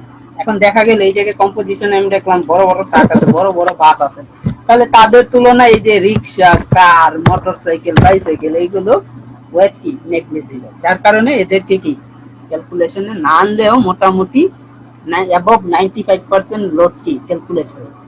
এই উপরের চারটাই শুধুমাত্র 95% লোড কি কন্ট্রিবিউট করে, বা তার বেশি কোনো ক্ষেত্রে 99% লোড কি কন্ট্রিবিউট করে। বুঝে গেছে আমার কথা? হ্যাঁ, এই জিনিসটা একটু পরে আবার আমি যে কথাগুলো বলছি তার সাথে মিলাবো আর কি। আচ্ছা, এখন প্রথমে আসি জিওমেট্রিক ডিজাইন। জিওমেট্রিক ডিজাইনের জন্য দেখো লার্জ ট্রাক, স্মল ট্রাক মানে সবগুলো আছে। এডিটি দিয়ে দিছে কি টু ওয়ে এডিটি, তাই না? টু ওয়ে এডিটি মানে কি? টু ওয়ে এডিটি মানে কি এই সাইড দিয়ে কত যাচ্ছে প্লাস এই সাইড দিয়ে কত যাচ্ছে, দুই সাইডই কি কাউন্টে আনতেছে, তাই না? নাকি? জি স্যার। ডিপিটি মানে কি বলো? ডিপিটি মানে কি? Vehicle per day. আচ্ছা, এখন দেখো এই যে large truck, small truck, large bus, এইগুলো তোমার হচ্ছে সংখ্যা দিয়ে দিছে, তাই না? 104টা লার্জ ট্রাক যাচ্ছে, 104টা স্মল ট্রাক যাচ্ছে, 115টা লার্জ বাস 500টা, এগুলো সিরিয়ালি লিখে ফেললো। এখন কত ভেহিকেল যাচ্ছে আমরা কি জানি যে সব ভেহিকেল কি কিসে নিতে হয়? পিসিইউতে নিতে হয়, প্যাসেঞ্জার কার ইকুইভ্যালেন্ট বা পিসি, প্যাসেঞ্জার কার সরি পিসি বা পিসিইউ একই জিনিস আসলে, প্যাসেঞ্জার কার ইকুইভ্যালেন্ট বা প্যাসেঞ্জার কার ইউনিট যেটাই বলো। সব ধরনের ভেহিকেলকে প্রথমে কিসে নিতে হয়? পিসিইউতে নিতে হয়, কারের ইকুইভ্যালেন্টে নিতে হয়, তাই না? এটা আমরা জানি না? জানি তো? জি স্যার। আচ্ছা, এগুলো যোগ করে দেন হচ্ছে এগুলো যেমন তোমার এই যে পিসিইউ ফ্যাক্টর গুলো, এই পিসিইউ ফ্যাক্টর গুলো তোমাদের ম্যানুয়ালে দেখো দিয়ে দিছে। এই যে ম্যানুয়ালে তোমাদের পিসিইউ ফ্যাক্টর গুলো দিয়ে দিছে। সো তোমাদের ম্যানুয়াল থেকে তোমরা পিসিইউ ফ্যাক্টর গুলো তোমাদের যখন অ্যাসাইনমেন্ট বা রিপোর্ট সাবমিট করবে এই পিসিইউ ফ্যাক্টর গুলোকে ইউজ করতে পারবে। আচ্ছা, তাহলে ম্যানুয়ালে দিয়ে দিছে, ম্যানুয়ালে যত দিছে ততই তোমরা ইউজ করবা। আমার এই জায়গায় মানে আমার এই জায়গায় যেটা করা আছে সেটা অনুসারে কি আমি তোমাদের করে দিচ্ছি। তাহলে large truck, small truck, large bus, small bus সবগুলোর পিসিইউ কি দিয়ে দিল। প্রতিটা 104 × 3 312, দ্যাট মিন্স প্রতিটার ভলিউমকে এডিটি কে প্যাসেঞ্জার কার ইকুইভ্যালেন্ট দিয়ে পিসিইউ দিয়ে গুণ করে পিসিইউ তে নিয়ে গেলাম। তাহলে এটা লাস্ট ট্রাক 104টা যাচ্ছে, সেটা কি পিসিইউ তে নিলে 312 পিসিইউ, that means passenger car per day, তাই না? তো এইভাবে যদি যোগ করো তাহলে কি টোটাল কত বের হবে? 3327 পিসিইউ পার ডে, তাই না? এটা কি পিসিইউ পার ডে নাকি? হ্যালো? জি স্যার। তাহলে পিসিইউ পার ডে মানে কি 2003 সালে ডাটাটা দিছে কি the forecast এডিটি for 2003, that is এই এডিটি কি 2003 সালের, তাই না? এখন 2003 সালের একটা সার্টেন রাস্তা দিয়ে একটা টিপিক্যাল ডেতে কত ভেহিকেল যাচ্ছে? 3327টা, তাই না? 3327টা নাকি? হ্যালো, এতটুকু কি সবাই বুঝতে পারছো? জি স্যার। এখন দেখো 2003 সালে একটা টিপিক্যাল ডেতে 3327টা ভেহিকেল যাচ্ছে রাস্তা দিয়ে। এখন 15 বছরের জন্য রাস্তা ডিজাইন করছে, দ্যাট মিন্স কি তার ডিজাইন পিরিয়ড শেষ হবে কত? 2018 তে সাপোজ। হ্যাঁ, তাহলে 2018 তে কি প্রতিদিন এই 3327টা করে ভেহিকেল যাবে না বাড়বে? বাড়বে। বাড়বে। কত করে বাড়বে এটা কিন্তু বলেও দিছে, তাই না? 8% পার অ্যানাম, তাই না? এটা বলে দিছে নাকি? তাহলে তোমাদের ডাটা যা দিছে তাই, তোমাদের মেবি দিছে 9% বা 9.5%, ঠিক আছে? এই জায়গায় ডাটা দিছে কত? 8%। যা দিছে ওইটা ইউজ করবা। কি বলছি বুঝা গেছে? তাহলে 2018 সালে প্রতিদিন কয়টা করে ভেহিকেল যাবে? আমরা ওই যে মুনাফার ম্যাথ করছি না, p into 1 plus r to the power n, এটা করছি না? হ্যালো, এই ম্যাথটা করছি না চক্রবৃদ্ধি জি, স্যার। মুনাফার? তাহলে প্রতি বছর প্রতি আজকে 100টা গাড়ি আছে, পরের বছর থাকবে 108টা, তারপরের বছর 8টা বাড়বে না 108 এর 8% বাড়বে? হ্যাঁ, 8.8%। 108 এর 8% বাড়বে। ঠিক আছে, তাহলে এটা কি চক্রবৃদ্ধি মুনাফার মতন সূত্র হয়ে গেল, তাই না? নাকি? তাহলে তোমার গ্রোথ রেট দেওয়া আছে 8%। 2003 সালে একটা পার্টিকুলার রাস্তায় একটা পার্টিকুলার ডেতে ভেহিকল যাচ্ছে 3327টা করে, অ্যানুয়াল এভারেজ ডেইলি ট্রাফিক। তাহলে এখন দেখো 2018 সালে সেই ডাটাটা কত হবে, পার্টিকুলার ডেতে কত করে ভেহিকল যাবে? পিটা কি? পি হচ্ছে বেস ভেহিকল, দ্যাট মিন্স 2003 সালে, তাই না? ইনটু 1 প্লাস রেট, 8 মানে কি 0.08, তাই না? টু দি পাওয়ার 50, এটাই না?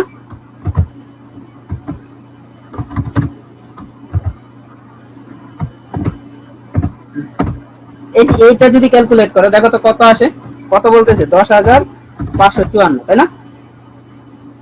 হ্যালো, তাহলে এত পিসিইউ পার ডে নাকি? দেখো তো বুঝতে পারছো কিনা এতটুকু? তাহলে 2018 সালে একটা 2018 সালে এডিটি মানে কি অ্যানুয়াল এভারেজ ডেইলি ট্রাফিক। তাই 2018 সালে আমি ধরে নিলাম যে এভারেজে প্রতিদিন 10,554টা করে গাড়ি যাবে। এটা নিয়ে কারো কোনো কনফিউশন আছে? হ্যাঁ, না স্যার। আচ্ছা, এখন তোমাদের দেখো প্রতিদিন কয়টায় 2018 সালে, তাহলে তুমি যদি রাস্তা ডিজাইন করো 15 বছরের জন্য, তাহলে 3327 ধরে ডিজাইন করবা নাকি 10,554 ধরে ডিজাইন করবা? 10,554। তাহলে কি সে 2018 সালেও কি ক্রাইটেরিয়াটা মিট করবে, তাই না? Hello, ji sir. এখন তুমি বলতে পারো যে 10,554 দিয়ে যদি আমি ডিজাইন করি, তাহলে 2003 সাল, 4 সাল, 5 সাল, 6 সাল এই দিকে কি রাস্তাটা ওভার ডিজাইন হয়ে রইলো না? দেখো তোমাদের যেটা বলতেছিলাম যে 3327 2003 সালে একটা টিপিক্যাল ডেট বা 2003 সালের প্রতিদিন 3327টা করে ভেহিকল যাচ্ছে। 2018 সালে যাচ্ছে 10,554। এখন 2018 সালে তো ডিজাইন পিরিয়ড শেষ রাস্তার, তাই না? তাহলে এখন রাস্তাটা যদি 10,554 ধরে ডিজাইন করো, তাহলে কি 2003 সাল, 4 সাল, 5 সাল, 6 সাল এই দিকে রাস্তাটা কি ওভার ডিজাইন হয়ে গেল না? কারণ হচ্ছে এই যে দিনগুলো যে 2003, 4, 5 এই দিকে তো 10,000 করে ভেহিকেল প্রতিদিন যাবে না, কিন্তু 10,000 করে বা 10,000-এর কাছাকাছি ভেহিকেল যাবে 15, 16, 17, 18 এই দিকে। তাহলে তুমি যদি রাস্তা 10,000 ধরে ডিজাইন করো সেক্ষেত্রে কি একটু ওভার ডিজাইন হয়ে যেতে পারে নাকি? হতে পারে না? জি স্যার। যার কারণে দেখা যায় যে অনেক ক্ষেত্রেই ফ্লেক্সিবল পেভমেন্ট হয়তোবা ডিজাইন পিরিয়ড 15 বছর 20 বছর থাকে, দেখা যায় যে স্টেজ বাই স্টেজ কনস্ট্রাকশন করে ফ্লেক্সিবল পেভমেন্টটা, যে প্রথম 5 বছরের জন্য ডিজাইন করলো, পরবর্তীতে আবার 5 বছরের জন্য তার উপর দিয়ে একটা ওভারলে দিল, পরবর্তী 5 বছরের জন্য আবার তার উপর দিয়ে একটা ওভারলে দিল, পরবর্তী 5 বছরের জন্য তার জন্য একটা ওভারলে দিল, তাই না?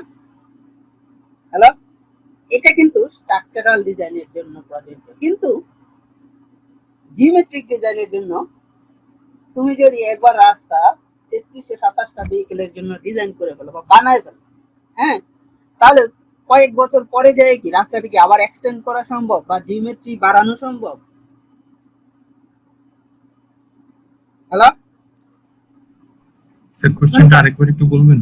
আমি যেটা বললাম যে জিওমেট্রিক ডিজাইনের জন্য তুমি হচ্ছে সাপোজ 2003 সালে 3327টা ভেহিকেল যাচ্ছে বা 2018-তে যাচ্ছে হচ্ছে 10,000-এর চাইতে কিছু বেশি। এখন জিওমেট্রিক ডিজাইনের জন্য তুমি যদি ডিজাইন করো তাহলে 10,500 ভেহিকেল মানে ই করার জন্য অ্যাকোমোডেট করার জন্য রাস্তার উইডথ যত হতে হবে 3,000 বা 3,500 ভেহিকেল অ্যাকোমোডেট করার জন্য রাস্তার উইডথ কি তার চেয়ে অনেক কম হতে হবে না? জি স্যার। তাহলে যেই জিনিসটা বলতে চাচ্ছি, এখন তুমি যদি একবার জিওমেট্রিক ডিজাইন করো যে তুমি 3,500 দিয়ে ডিজাইন করলা, 3,500 ভেহিকেলের জন্য ডিজাইন করলো, বা 5,000 ভেহিকেলের জন্য ডিজাইন করলো। এখন 2007 সালে যে দেখলা যে ওই জায়গায় 7,000 ভেহিকেল দেওয়া শুরু করছে অলরেডি, তাহলে তখন কি জিওমেট্রিটা বাড়ানো একটু মানে ঝামেলার জিনিস না? জি স্যার। যার কারণে দেখা যায় যে যত বছরের ডিজাইন পিরিয়ড, ওই ডিজাইন পিরিয়ডের শেষে বা ডিজাইন পিরিয়ডের জন্য টোটাল যত ভেহিকেল আসে তার জন্যই জিওমেট্রিটা ডিজাইন করা হয়। যে 18 বছর পর্যন্ত বা 15 বছর পর্যন্ত এর মধ্যে কি জিওমেট্রি নিয়ে আমার বা জায়গা নিয়ে হাত দিতে হবে না, তাই না? বা রাস্তা উইডথ বাড়ানো নিয়ে কোনো কাজ করতে হবে না, তাই না? Hello, ji sir. এখন জিওমেট্রি যদি ঠিক হয়ে যায়, এখন স্ট্রাকচারাল ডিজাইন, দ্যাট মিন্স প্রথম 5 বছরের জন্য একটা লেয়ার দিলা, পরবর্তী 5 বছরের জন্য কি লেয়ারটা আরেকটু বাড়াইলা, পরবর্তী 5 বছরের জন্য কি আবার আরেকটা ওভারলে দিলা। জিওমেট্রিক ডিজাইন কিন্তু এরকম করা সম্ভব না, কিন্তু structural design stage by stage construction করা সম্ভব, তাই না? তাহলে যে জিনিসটা এই জায়গা থেকে আসলো যে তোমার 2018 সালের একটা টিপিক্যাল ডেতে বা 2018 সালে ডেইলি 10,000 10,500 করে ভেহিকেল যাচ্ছে।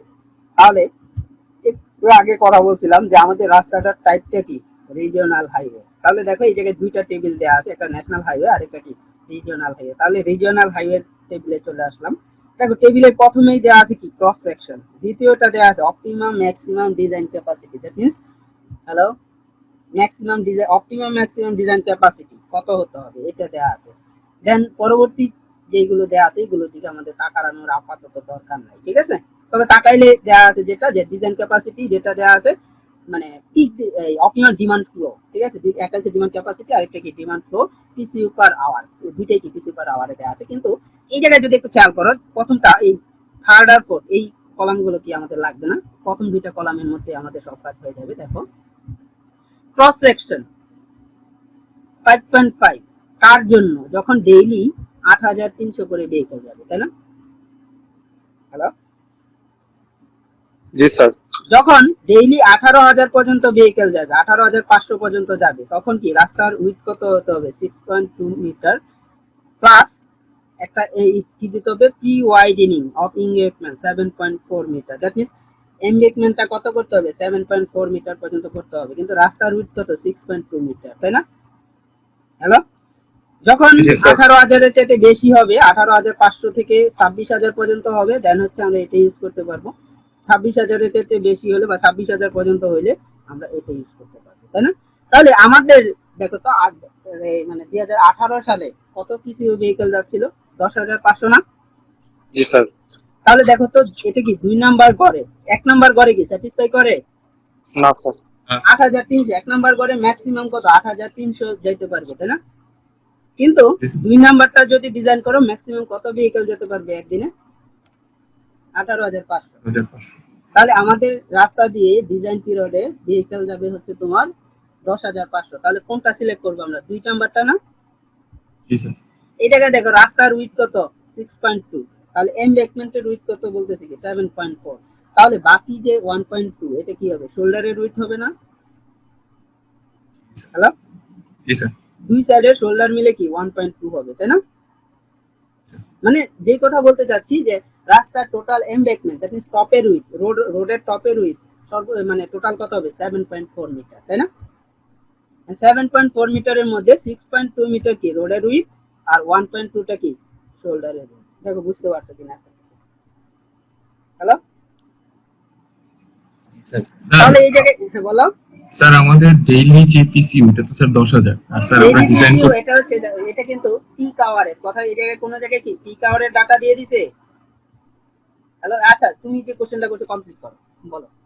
স্যার এখানে স্যার পিসিও স্যার 10,000 আর স্যার হ্যাঁ। আমরা ডিজাইন তো করতেছি স্যার প্রায় 18,000 স্যার এখানে হ্যাঁ, ওভার এখন- ডিজাইন হয়ে যেতেছে না? এখন তুমি যদি 8,300-র জন্য ডিজাইন করো তাহলে কি মানে রাস্তা কি জিওমেট্রিক ডিজাইনের জন্য স্যাটিসফাই করবে?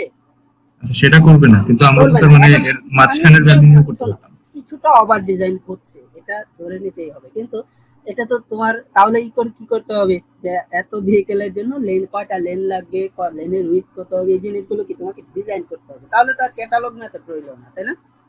জি স্যার। এখন তুমি কি করলা? ক্যাটালগে গিয়ে কি করলা? চয়েস করলা, তাই না? ঠিক। হ্যালো, জি স্যার বুঝতে পারছি স্যার। আচ্ছা, এটা অন্য মেথডে তুমি যদি আরো অপটিমাইজেশন করতে চাও সেক্ষেত্রে অন্য মেথড একটু ফলো করতে হবে, তাই না? ক্যালকুলেশন কি আরেকটু জটিল করতে হবে নাকি? জি sir.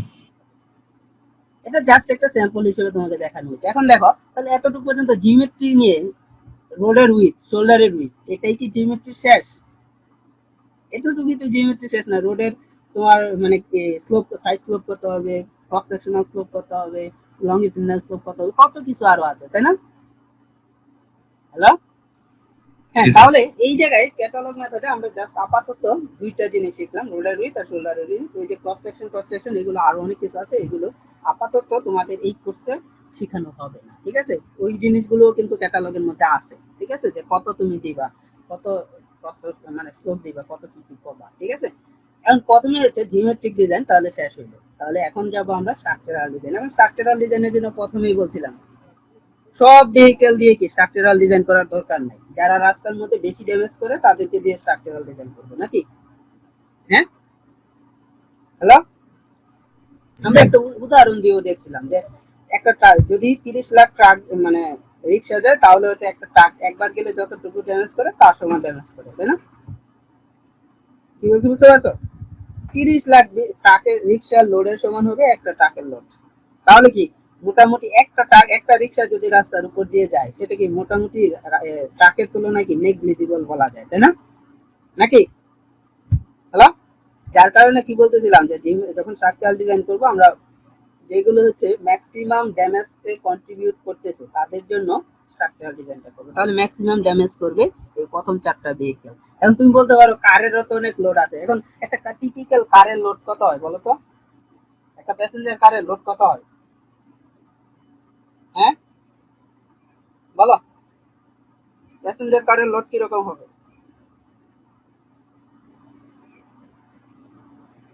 Hello, sir 500 KG. 500 KG হবে না, আরো তার থেকে বেশি হবে। 500 কেজি তো মোটামুটি মানে গাড়ির এই একটা রিক্সায় তো তোমরা ধরছো 500, 500 মানে 250, তাহলে কারের ওয়েট আরো বেশি হবে না? মোটামুটি ধরো 3000 পাউন্ড, 3000 পাউন্ড, 2500 পাউন্ড, 3500 পাউন্ড, কিছু কিছু ভেহিকেল 4000 পাউন্ড হবে, তাই না? কারের ক্ষেত্রে নাকি? আর 3000 পাউন্ড মানে কি 1500 কেজির মতন, বা 1000 1500 কেজি নাকি? তো ধরে নিলাম যে 1000 কেজি, 1000 কেজি মানে 2000 পাউন্ড। তাহলে 2000 পাউন্ড হইলে ড্যামেজ কত করে? দেখো তো, একটা কার যদি একবার রাস্তার উপর দিয়ে যায় ড্যামেজ কতটুকু করে বলো তো? ড্যামেজ ক্যালকুলেট করে ফেলো, নাকি দেখাতে হবে ড্যামেজ কতটুকু করে? এটা ক্যালকুলেশন করে তোমরা কেউ একজন বলে ফেলো ড্যামেজ কত হয়। হ্যালো, স্যার 2 টিপ যদি লোড হয় স্যার তাহলে 1.52 ইনটু 10 ইনভার্স 4। তাহলে 1 আচ্ছা 2 কিউব লোড হলে কত হয়? 2 হলে 1.5।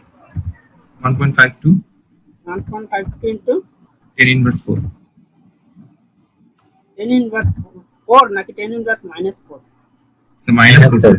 হ্যাঁ, 10 ইনভার্স -4। তাহলে এক ড্যামেজ যদি এক হইতে হয় তাহলে কয়টা ভেহিকেল যেতে হবে? হুম, এক হইতে হইলে কয়টা ভেহিকেল যেতে হবে? স্যার 10 10,000 এর কাছাকাছি। 10,000-এর কাছাকাছি। তাহলে এই আমরা দেখতেছিলাম যে একটা ট্রাক যদি একবার যায় বড় ট্রাক, তাহলে ড্যামেজ হয় 1.52। তাহলে 1.52 ড্যামেজ হইতে হইলে 15,000 কার যেতে হবে না রাস্তার উপর দিয়ে? জি স্যার। তাহলে এই কারের লোডটাও কি ট্রাকের তুলনায় কি নেগলিজিবল বেরোচ্ছে? হ্যালো, নেগলিজিবল না? ট্রাকের তুলনায় জি স্যার। 15,000 কার হচ্ছে একটা ট্রাকের সমান সমান, তাহলে কি নেগলিজিবল না?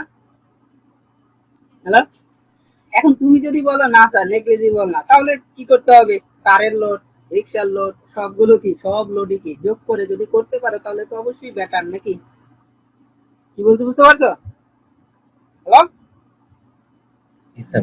আচ্ছা। তাহলে এই জায়গায় দেখো, যখন আমরা স্ট্রাকচারাল ডিজাইন করতেছি তখন কি লার্জ ট্রাক নিছি, স্মল ট্রাক নিছি, লার্জ বাস নিছি, স্মল বাস নিছি, প্রথম 4টা, তাই না? প্রথম 4টা যখন নিছি 2 এডিটি, প্রথমটার কত 104 115, মানে তাদের এডিটি ভ্যালু গুলো বসাইলাম। এখন ওই যে তোমার damage load by damage, sorry damage equal to load by 18 to the power 4। কারণ লার্জ ট্রাক বলতেছে ড্যামেজ কত 4.8, স্মল ট্রাকের ড্যামেজ 1, লার্জ বাসের ড্যামেজ ইএসএল এর ভ্যালু 1, স্মল বাসের ইএসএল এর ভ্যালু 0.5। তাহলে এইগুলো যদি আনো, এইগুলো এই যে এই জিনিসগুলো কি আসলে ইএসএল মানে কি ইকুইভ্যালেন্ট স্ট্যান্ডার্ড এক্সেল লোড, তাই না? তাহলে এইগুলো কার সাথে রিলেটেড? ড্যামেজের সাথে রিলেটেড, তাই না? নাকি এই ভ্যালুগুলো কার সাথে রিলেটেড?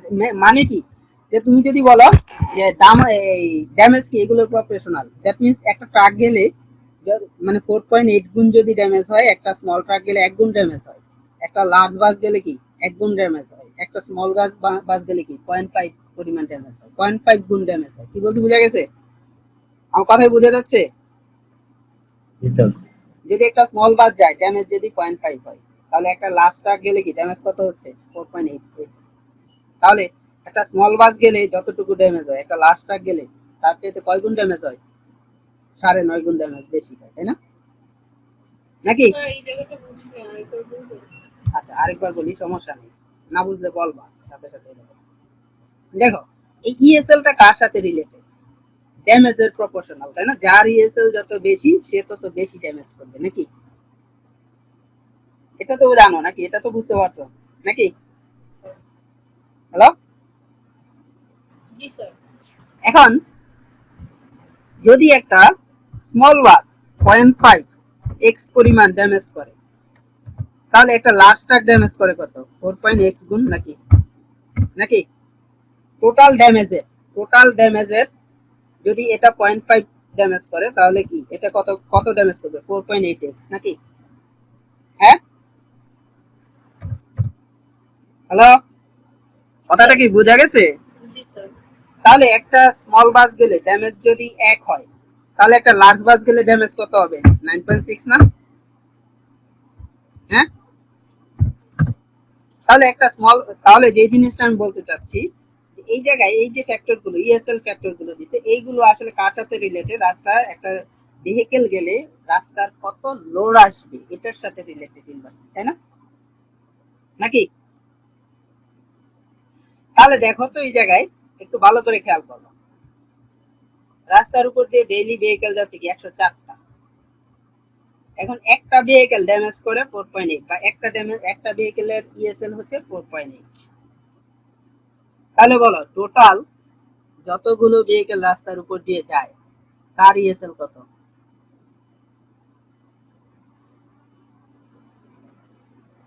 একটা ভেহিকেলের ইএসএল এর ভ্যালু কত? 4.8, নাকি? রাস্তার উপর দিয়ে টোটাল কয়টা ভেহিকেল যাচ্ছে, কয়টা লার্জ ট্রাক যাচ্ছে? 104টা। তাই লার্জ ট্রাকের টোটাল ইএসএল একদিনে টোটাল ইএসএল কত? হ্যাঁ,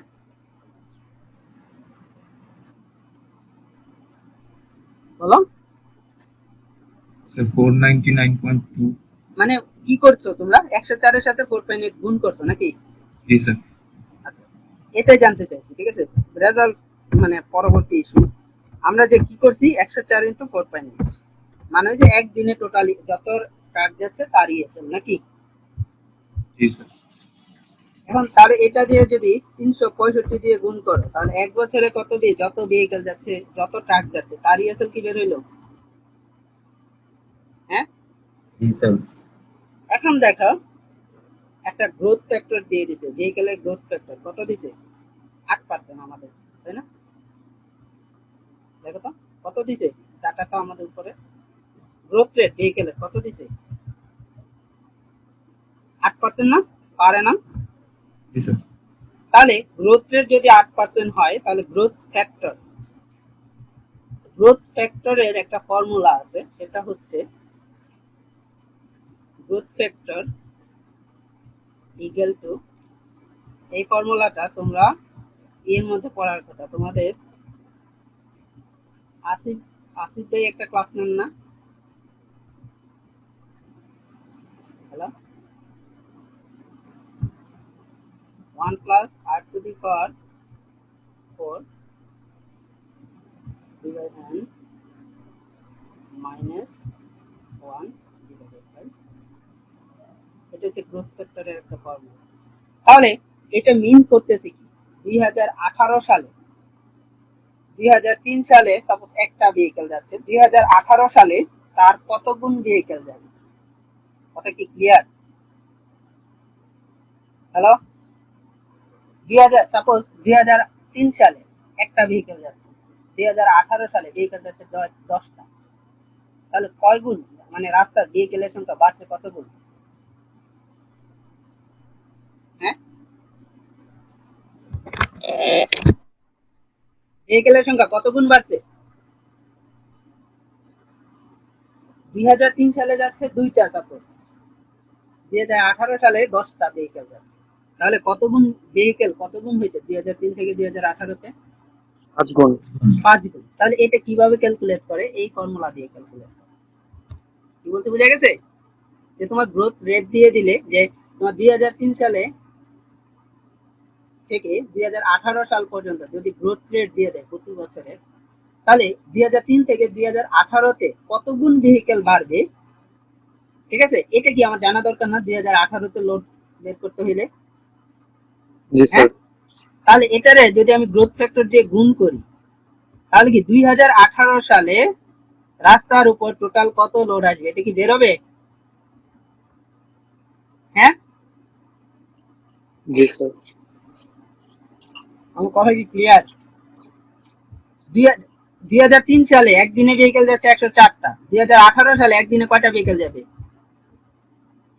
104 ইন্টু গ্রোথ ফ্যাক্টর না? হ্যাঁ, জি স্যার। এখন বুঝতে পারছো? জি হ্যাঁ, স্যার। জি তাহলে স্যার। এই গ্রোথ ফ্যাক্টরটা আর এর ভ্যালু দিয়ে দিয়েছে 8, তাহলে গ্রোথ ফ্যাক্টরের ভ্যালু বের করা যাবে না? Hello, ji sir. গ্রোথ ফ্যাক্টরটা বের করে বলো কত আছে?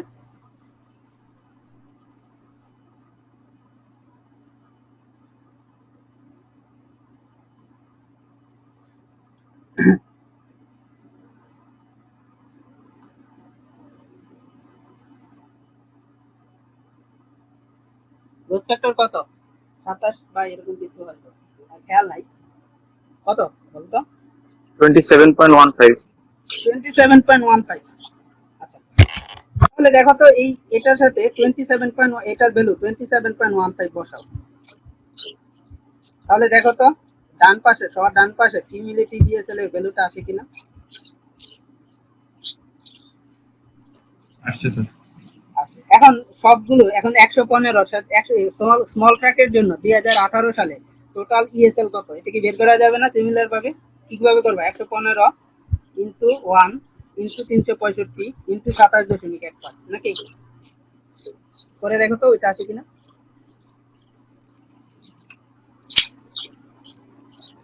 জি স্যার। তাহলে এইভাবে সবগুলোই আসবে নাকি, ধরে নিতে পারি নাকি? তাহলে টোটাল ইএসএল কত? তাহলে এইগুলো যোগ করলে কি বের হবে না? হ্যাঁ, হ্যালো, জি স্যার। তাহলে এইগুলো যোগ করলে টোটাল ইএসএল বের হবে। তাহলে এইগুলো যোগ করলে মোটামুটি দেখো কত মতন আসে। আমি একটু পরের পেজে যাই। দেখো যোগ করলে 11 সামথিং আসে। কত আসে? 1,12,00,000 সামথিং, তাই না? এটা কয় ডিরেকশনের জন্য? 2 ডিরেকশনের জন্য না? জি স্যার। এক ডিরেকশনে কত হবে? অর্ধেক। অর্ধেক। অর্ধেক হবে। তাহলে এটা অর্ধেক বলে ফেলছো যে এটা কিসের উপর ডিপেন্ড করবে? ওই যে ট্রাফিক ভলিউম স্টাডিতে পড়াইছিলাম না, directional distribution. Hello, directional distribution পড়াইছিলাম না? হ্যাঁ স্যার। ওইটা এইটা কি বলে দিছে ডিরেকশনাল ডিস্ট্রিবিউশন কি 50%। তাহলে সব রাস্তার জন্য ডিরেকশনাল ডিস্ট্রিবিউশন 50% হবে, এটার কোনো গ্যারান্টি আছে? না স্যার। তাহলে তোমার এই ক্যালকুলেশনটা করতে হলে কি ভলিউম স্টাডি জানতে হবে নাকি? ভলিউম স্টাডি থেকে ডিরেকশনাল ডিস্ট্রিবিউশন কিভাবে বের করে জানতে হবে নাকি? এই এই দুইটা ভলিউম স্টাডি কি লিংক করা গেছে? গত ক্লাসে স্টাডির সাথে ভলিউম লিংক করছি, আজকে কি ক্যাটালগের সাথে ভলিউম লিংক করছি, তাই না? তাই সবগুলো সবকিছু কি এই কোর্সে যা পড়ানো হচ্ছে একটা আরেকটার সাথে কি ইন্টার রিলেটেড, তাই না? একটা এক এক জায়গায় কাজে লাগতেছে। সবগুলোর উদাহরণ হয়তো ইন্ডিভিজুয়ালি দেওয়া সম্ভব হচ্ছে না, কিন্তু আসলে সবগুলোই এক এক জায়গায় কাজে লাগছে নাকি? হ্যাঁ, তাহলে ইএসএল ইন ওয়ান ডিরেকশন বের হয়ে গেল। যদি সাপোজ ইএসএল হইলো 60-40, 60 আর 40, তাহলে বলো ডিরেকশনাল ডিস্ট্রিবিউশন কত ইউজ করবা? হ্যাঁ, কত পার্সেন্ট ইউজ করবা? 40%। 40% ইউজ করলে তাহলে মানে তোমার এক এক সাইড কি এক এক, যেমন এই রাস্তা, হ্যাঁ, এক সাইড দিয়ে যাচ্ছে 60%, আরেক সাইড দিয়ে 40%, তাহলে দুই সাইডের রাস্তার লেয়ার কি বা দুই সাইডের রাস্তার থিকনেস কি কোনো সময় আলাদা করতে দেখছো নাকি একই করে দেয়? দুই সাইডের লেয়ারের থিকনেস একই করে বলছে। একই করে, তাই না? তাহলে তোমাকে যদি 40 দিয়ে ডিজাইন করো, এক পাশ স্যাটিসফাই করবে, আরেক পাশ স্যাটিসফাই করবে, হ্যাঁ স্যার, কিন্তু 60 দিয়ে করলে দুই সাইডই করবো। দুই সাইডে স্যাটিসফাই করবে। তাহলে ডিরেকশনাল ডিস্ট্রিবিউশন যদি 60-40 হয়, তাহলে এই জায়গায় কত হবে? ডিডি কত হবে? 60% নাকি? जी सर। বুঝা গেছে? এতটুকু এতটুকু বুঝতে পারছো সবাই? जी सर। দেন আসি চ্যানেলাইজেশন ফ্যাক্টর। এখন তোমাকে যদি চ্যানেলাইজেশন ফ্যাক্টরে প্রথমেই দেখো তো কি বের করছে, proportion of non motorised traffic two heavy vehicle. তাহলে প্রথমেই তোমাদের একটা কথা বলছিলাম, ডাটা দেখি এখানে এনএমভি কয়টা, তোমরা বলছো 120টা, তাই না? হ্যালো, তাহলে জি এই যে স্যার। জি স্যার। এইখানে দেখো তো, তাহলে এনএমভি 120টা, কোনটা কোনটা ছিল? রিক্সা ছিল, बाइसाइकिल और कार। কিন্তু এই জায়গায় ডাটা দেওয়া আছে কি? এই জায়গায় ডাটাটা কি আমি যেটা দেখাই দিচ্ছি ওটা কি ম্যানুয়ালের সাথে তোমাদের মিলতেছে না, তাই না? তোমরা ম্যানুয়ালে যেটা আছে ওটা রিপোর্ট হিসেবে সাবমিট করবা, যার কারণে আমি সম্পূর্ণ একটু আলাদা ক্যালকুলেশন দেখাচ্ছি। দেখো এই জায়গায় দেখো এনএমভি কোনটা কোনটা, বাইসাইকেল, রিক্সা, কার না? হ্যাঁ, जी सर। তাহলে টোটাল কত? 100, 500 আর 10, 610। 610। এখন লার্জ ভেহিকল বলতে কোনগুলো বুঝাইছে? এই চারটা নাকি? হেভি ভেহিকল বলতে নাকি? হ্যাঁ, উপরের জি চারটা স্যার। কি হেভি ভেহিকল? তাহলে হেভি ভেহিকল কয়টা আছে? 104, 115, 500 আর কত? 50, তাই না? তাহলে হেভি ভেহিকল টোটাল কয়টা আছে? 769। 769। তাহলে এই দুটার রেশিও তো বের করতে বলছে নিচে নাকি? কেন বের করতে একটু পরে বলবো, ঠিক আছে? আগে তোমরা চিন্তা করো যে প্রপোর্শন অফ এনএমভি বা non motorised vehicle to heavy vehicle কত? 610 ডিভাইডেড বাই 769, তুমি যেটা বললা, দেখো ভাগ করলে 0.79 আসে নাকি? তাহলে এটার বলতে পারি এনএমভি রেশিও নাকি? Hello, ji sir. जी सर। এখন তুমি বলতে পারো যে রাস্তার জিওমেট্রিক ডিজাইন করতেছি, এই এনএমভি রেশিও বের করার কি দরকার আছে? দরকারটা হচ্ছে দেখো, তোমাদের বলের ঘাতের কথা মনে আছে? বলের ঘাতের ফর্মুলা কি ছিল? জে ইকুয়াল টু, বলের ঘাত জে ইকুয়াল টু কি ছিল? মেকানিক্সে পড়ছো, ইন্টারমিডিয়েটে পড়ছো, পিটি পড়ছো না? এটা পড়ছো? जी सर। এটা মানে কি? এটা বলের ঘাতের সিগনিফিকেন্সটা কি ছিল? মানে কি ছিল? একটা লোড যত বেশি সময় ধরে থাকবে তত কি তোমার ঘাত কি বা আঘাত, বলের আঘাতটা কি বা ব্যথাটা কি তুমি বেশি পাও, তত বেশি পাবা, তাই না? নাকি? হ্যালো, আমার কথাই বোঝা গেছে? जी सर बुझতে পারছি। এখন হয়তো মানে গ্রামের স্কুল বলো বা শহরের স্কুল বলো, টিচাররা হয়তো কি করে না, মানে ব্যাট দিয়ে বাইরে না, তাই না? প্রাইমারি স্কুলগুলোতে আগে কি করতো, স্যাররা যখন বাড়ি দিত তখন দেখবা যে বাড়ি দিয়ে ব্যাটটা ধরে রাখতো। তোমরা খাইছো কিনা মায়ের আমি জানি না, তোমরা সবাই ভালো স্টুডেন্ট হয়তো, ঠিক আছে? স্যাররা কি করতো, বাড়ি দিয়ে ব্যাট ধরে রাখতো, তাই না? হ্যালো, ওইটা ধরে রাখার কারণটা কি? এই বলের ঘাত, তাই না? যত বেশি সময় ব্যাটটা ধরে রাখতো তত কি তোমার ব্যথা কি বেশি পাইতো, তাই না? এখন বা একটা ইয়ের কথা যদি চিন্তা করো, এই একটা, তোমরা এই জিনিসগুলো মেকানিক্স এর মধ্যেও পড়ে আসো যে যত বেশি সময় ধরে একটা বল কাজ করবে তার কি ইম্প্যাক্ট কি তত বেশি হবে, তাই না? এটা তো বুঝতে পারছো নাকি? হ্যালো,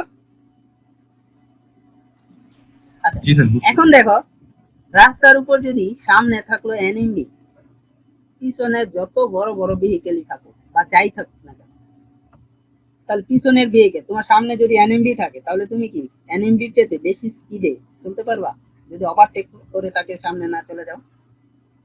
हाँ सर। চলতে পারবা না। তাহলে তোমার স্পিড কি এনএমবির স্পিড কি মোটরাইজ ভেহিকেলের চেয়ে কম হয়, তাই না? তাহলে তোমার স্পিড কি এনএমবির স্পিডের সমান বা তার চেয়ে কম স্পিডে চালাইতে হবে, তাই না? তাহলে রাস্তার উপর একটা ভেহিকেল যদি হাই স্পিডে চলে যায় তাহলে রাস্তার উপর এক জায়গাতে বেশি লোড করবে নাকি কম স্পিডে গেলে লোড বেশি করবে?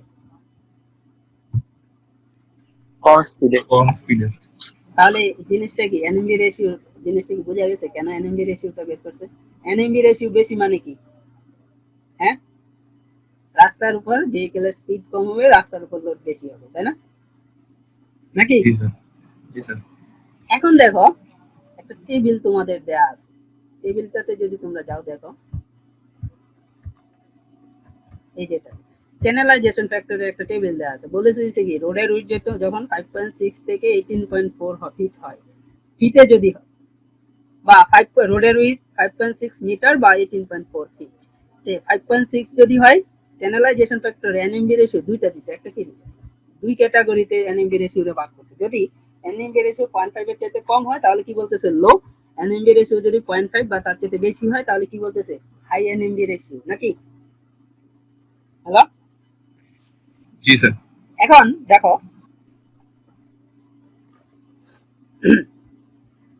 লো এনএমবি রেশিওর ফ্যাক্টর হাই এনএমবি রেশিওর ফ্যাক্টরের চাইতে কি কম না? উপরেরটা বাদে, হ্যাঁ? এই ফ্যাক্টরটা মানে কি একটু পরেই বুঝতে পারবা। দেখো তো হাই হাই রেশিওর জন্য ফ্যাক্টরের ভ্যালুগুলো কি একটু বেশি না লো এর চাইতে? হ্যাঁ, জি স্যার। আবার দেখো রোডের উইথ যত বাড়তেছে ফ্যাক্টর কি তত কমতেছে, রোডের উইথ যত কম ফ্যাক্টর তত বেশি। জিনিসটা কি খেয়াল করছো? জি স্যার। হ্যাঁ, কেন বলো তো রোডের উইথ যত বেশি ফ্যাক্টর তত বেশি? স্যার উইড পারলে তো স্যার ওভারটেক করার চান্স না, বাড়ে। উইথ বাড়লে দেখো এই সাপোজ একটা 10 ফিটের একটা লেন, হ্যাঁ, তাহলে আরেকটা আছে সাপোজ 13 ফিটের লেন, ধরে নিলাম সাপোজ 12 ফিট স্ট্যান্ডার্ড লেনের উইথ, কিন্তু আমি ধরে নিলাম 13 ফিট তোমাদের বোঝার সুবিধার জন্য, হ্যাঁ। তাহলে বলো এটার মধ্যে দিয়ে যদি ভেহিকেল গুলো যায় তাহলে বেশি ছড়াই ছিটায় যাবে না এটার মধ্যে ভেহিকেল গেলে বেশি ছড়াই ছিটায় যাবে? নিচেরটা। নিচেরটাতে। তাহলে এই জায়গায় একটা পার্টিকুলার রিজিয়নে যত লোড করবে এই জায়গায় পার্টিকুলার রিজিয়নে কি তার চাইতে বেশি লোড করবে না কম লোড করবে? কম লোড। কম লোড। তাহলে রোডের উইথ যদি বেশি হয় তাহলে তো লোডের ফ্যাক্টর কি কমতেছে? জি স্যার। এখন এনএমবি রেশিও যদি বাড়ে লোডের ফ্যাক্টর কি বেশি? এটার চাইতে এটা কি বেশি না? হ্যালো, জি স্যার বেশি। জি স্যার বেশি। তাহলে এনএমবি রেশিও যদি বাড়ে লোডের ফ্যাক্টর বাড়ে, রোডের উইথ যদি বাড়ে তাহলে রোডের ফ্যাক্টর কি কমে। জিনিসটা কি বোঝা গেছে? হ্যালো, এতটুকু বুঝতে পারছো? তাহলে তোমার Yes, জন্য sir. রোডের উইথ কত ছিল? 6.2 ছিল না? হ্যাঁ, জি স্যার। তাহলে 6.2 বের করছে। এখন দেখো 6.2 মানে কি 5.6 আর 6.8 এর মাঝখানে, তাই না? হ্যাঁ, জি স্যার এখন কি করতে আর 0.79 মানে কি এটা কি কাউন্ট করা যাবে? এটা বাদ প্রথমে 0.79 মানে কি এই ঘরে আসতে হবে নাকি? হ্যাঁ, জি স্যার। তাহলে এই ঘরে আসো। এখন দেখো 5.6 এর 2, 6.8 এ 1.8, তাহলে 6.2 তে কত হবে? দুটার ইন্টারপোলেশন ভ্যালু নাকি? জি স্যার। ইন্টারপোলেশন করলে কত হয়? 5.6 থেকে 6.2 এবং 6.2 থেকে 6.8 এর ডিসটেন্স কি সমান, তাই না? তাই এই দুইটার এভারেজ করলেই হয় নাকি? বা ইন্টারপোলেশন তোমার যদি 6 হতো, 6 হলে কি করতে হতো? ইন্টারপোলেশন করে বের করতে হতো না? ওই যে এটা বের করতে পারবা না? 5.6 এর জন্য যদি 2 হয়, 6.8 এর জন্য যদি 1.8 হয়, তো 6 এর জন্য কত হবে? বের করা যাবে না ঐকিক নিয়মে? হ্যাঁ, বা ইন্টারপোলেশন করে বের করা যাবে না? তাহলে 6.2 এর জন্য তোমার এই ভ্যালুটা কত আসবে? 1.9 আসবে না? 1.9 স্যার। 1.9। তাহলে চ্যানেলাইজেশন ফ্যাক্টর কত আসলো আমাদের? 1.9 নাকি? তো দেখো তো চ্যানেলাইজেশন ফ্যাক্টর 1.9 নাকি? হ্যালো, তাহলে এই জায়গায় লোড আসলো, এক ডিরেকশনে লোড আসলো 5.6, চ্যানেলাইজেশন ফ্যাক্টর 1.9, তাহলে 1.9 মানে কি যে লোডটা আসতেছে এই যে রোডের উইথ, তারপর হচ্ছে এনএমবি রেশিও, এই জিনিসগুলোর কারণে লোডটা কি আরো বেড়ে যাবে, তাই না? সেটা কত গুণ বাড়বে? 1.9 গুণ বাড়বে নাকি? জিনিসটা কি বোঝা গেছে? হ্যালো, এতটুকু বোঝা গেছে? জি জি স্যার। স্যার। তাহলে তোমার যে ট্রাফিকটা বের করলা যে 5 মিলিয়ন 56 লাখ 5 মিলিয়ন বের করলা, তাহলে এটার 1.9 দিয়ে গুণ করলে কি তুমি ডিজাইন ডিজাইন কিউমুলেটিভ ট্রাফিক সমান কত হবে, এই যে এত ইনটু 1.9 কত এত, দ্যাট মিন্স হচ্ছে ইএসএ, ইএসএ এর কিসের নিচে এমএসএ, এমএসএ মানে কি মিলিয়ন স্ট্যান্ডার্ড এক্সেল নাকি। অনেক জায়গায় এটাকে এমএসএ না লিখে অনেক জায়গায় এমইএসএ এটাও লিখে, এমইএসএ অনেক বইয়ে দেখবা এরকম ভাবে লিখে, দুটো কিন্তু একই, বুঝে গেছে? হ্যালো, এই দুটো কিন্তু একই, বুঝে গেছে? হ্যালো, স্যার তাহলে ডিজাইন তোমার এটা বের করে ডিজাইন ট্রাফিক কত আসলো 10.7। হ্যাঁ, এতটুকু পর্যন্ত সবাই কি বুঝতে পারছো? জি স্যার। এখন দেখো ডিজাইন ট্রাফিক আসছে 10.7, মানে টোটাল ট্রাফিকের ডিজাইন করে তুমি 10.7 এমএসএ পাইছো, তাই না? দ্যাট মিন্স এটা কি লোডের ইউনিট নাকি এমএসএ। এখন দেখো আর সাবগ্রেডের সিভিআর কত ছিল, এই জায়গায় 12 নাকি। এই যে এটা সিভিআর অফ সাবগ্রেড নাকি দেয়া আছে, এটা ল্যাবরেটরি টেস্টের মাধ্যমে পাইছো নাকি। Hello, ji sir. এখন তোমাদের ম্যানুয়ালে দেখো, ম্যানুয়ালে যাই, তোমাদের ম্যানুয়ালে দেখো এরকম একটা টেবিল দেয়া আছে। টেবিলে কি লেখা আছে বলো তো? ট্রাফিক ডেফিনেশন, আরেকটা লেখা আছে কি সাবগ্রেড ডেফিনেশন। এটাতে বলতেছে কি ক্লাস, এই টি মানে কি ট্রাফিক ক্লাস, এস মানে কি সাবগ্রেড ক্লাস, বুঝা গেছে? টি নট মানে কি ট্রাফিক ক্লাস নট, মানে শূন্য শূন্য, ঠিক আছে? টি ওয়ান মানে কি traffic class 1, traffic class 2, traffic class 3, তাই না? আর এটা কি, এইগুলো কি সাবগ্রেড ক্লাস। এগুলো কিসের দেখো, সিভিআর যখন 3.5 3 থেকে 3.5 হয় সাবগ্রেড ক্লাস হয় S1। এখন S1 কি পরে আসবে, S1 দিয়ে কি কাজ আপাতত খেয়াল রাখো যে সাবগ্রেড ক্লাস S1। এখন দেখো তোমার সিভিআর এর ভ্যালু কত 12 না, জি স্যার, S4। তাহলে তোমার রাস্তাটা কি হবে, রাস্তাটার টাইপ কি হবে S4 টাইপের নাকি। সাবগ্রেড বলতেছে তোমার রাস্তাটা কি হবে, সিভিআর কি বলতেছে রাস্তাটা হবে S4 টাইপের। এখন ট্রাফিক কি বলতেছে, তোমার ট্রাফিক কত 10.2 বের হয়েছে নাকি 10.2 এমএসএ, তাহলে এটা কোনটার মধ্যে, এই যে এটার মধ্যে পড়ছে না। T4। তাহলে বলো রাস্তাটার টাইপ কি T4 S4 নাকি, বুঝা গেছে এতটুকু? জি স্যার। এখন এইগুলো দিয়ে কি করবে একটু পরে আসতেছি, একটু একটু করে আমরা আগাইতেছি যেহেতু। এখন দেখো তো কি বলছে, ফ্রম টেবিল, এদের টেবিলের সাথে মিলানোর দরকার নাই, তোমার ম্যানুয়ালের টেবিলেই দেখলাম যে ট্রাফিক ক্লাস রাস্তাটার কি T4 ফর 10.7 এমএসএ নাকি, আর সাবগ্রেডের ক্লাস কি S4 নাকি, কার জন্য সিভিআর যখন 12% নাকি। জি স্যার। তাহলে T4 রাস্তাটার ডিজাইন কি হবে, T4 S4 টাইপের ডিজাইন হবে নাকি। Hello, ji sir. এখন এরকম নিচে কিছু নিচে আসলো, দেখো তো ক্যাটালগ ফর পেভমেন্ট টাইপ 1 মানে কি, যখন ম্যাটেরিয়াল যখন ব্রিক হবে, যখন রাস্তাটা ব্রিক দিয়ে কনস্ট্রাক্ট করবা তখন কি এই ক্যাটালগটা ইউজ করতে হবে নাকি।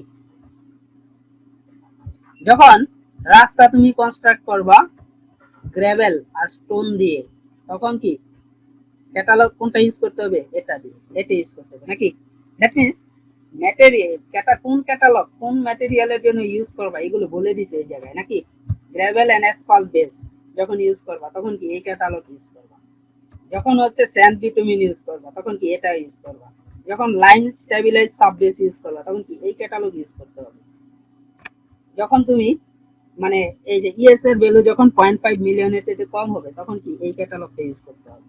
তাহলে এখানে তুমি যদি দেখো, ঠিক আছে, তাহলে দেখো তো ক্যাটালগ গুলোতে ম্যাটেরিয়াল কোনটা, ম্যাটেরিয়াল টাইপ কি, তারপর হচ্ছে তোমার কত ভলিউমের ট্রাফিক যাচ্ছে, এইগুলোর উপর বেস করে তোমার কোন টেবিল ইউজ করবা এটা কি তুমি সিলেক্ট করতে পারতেছো না।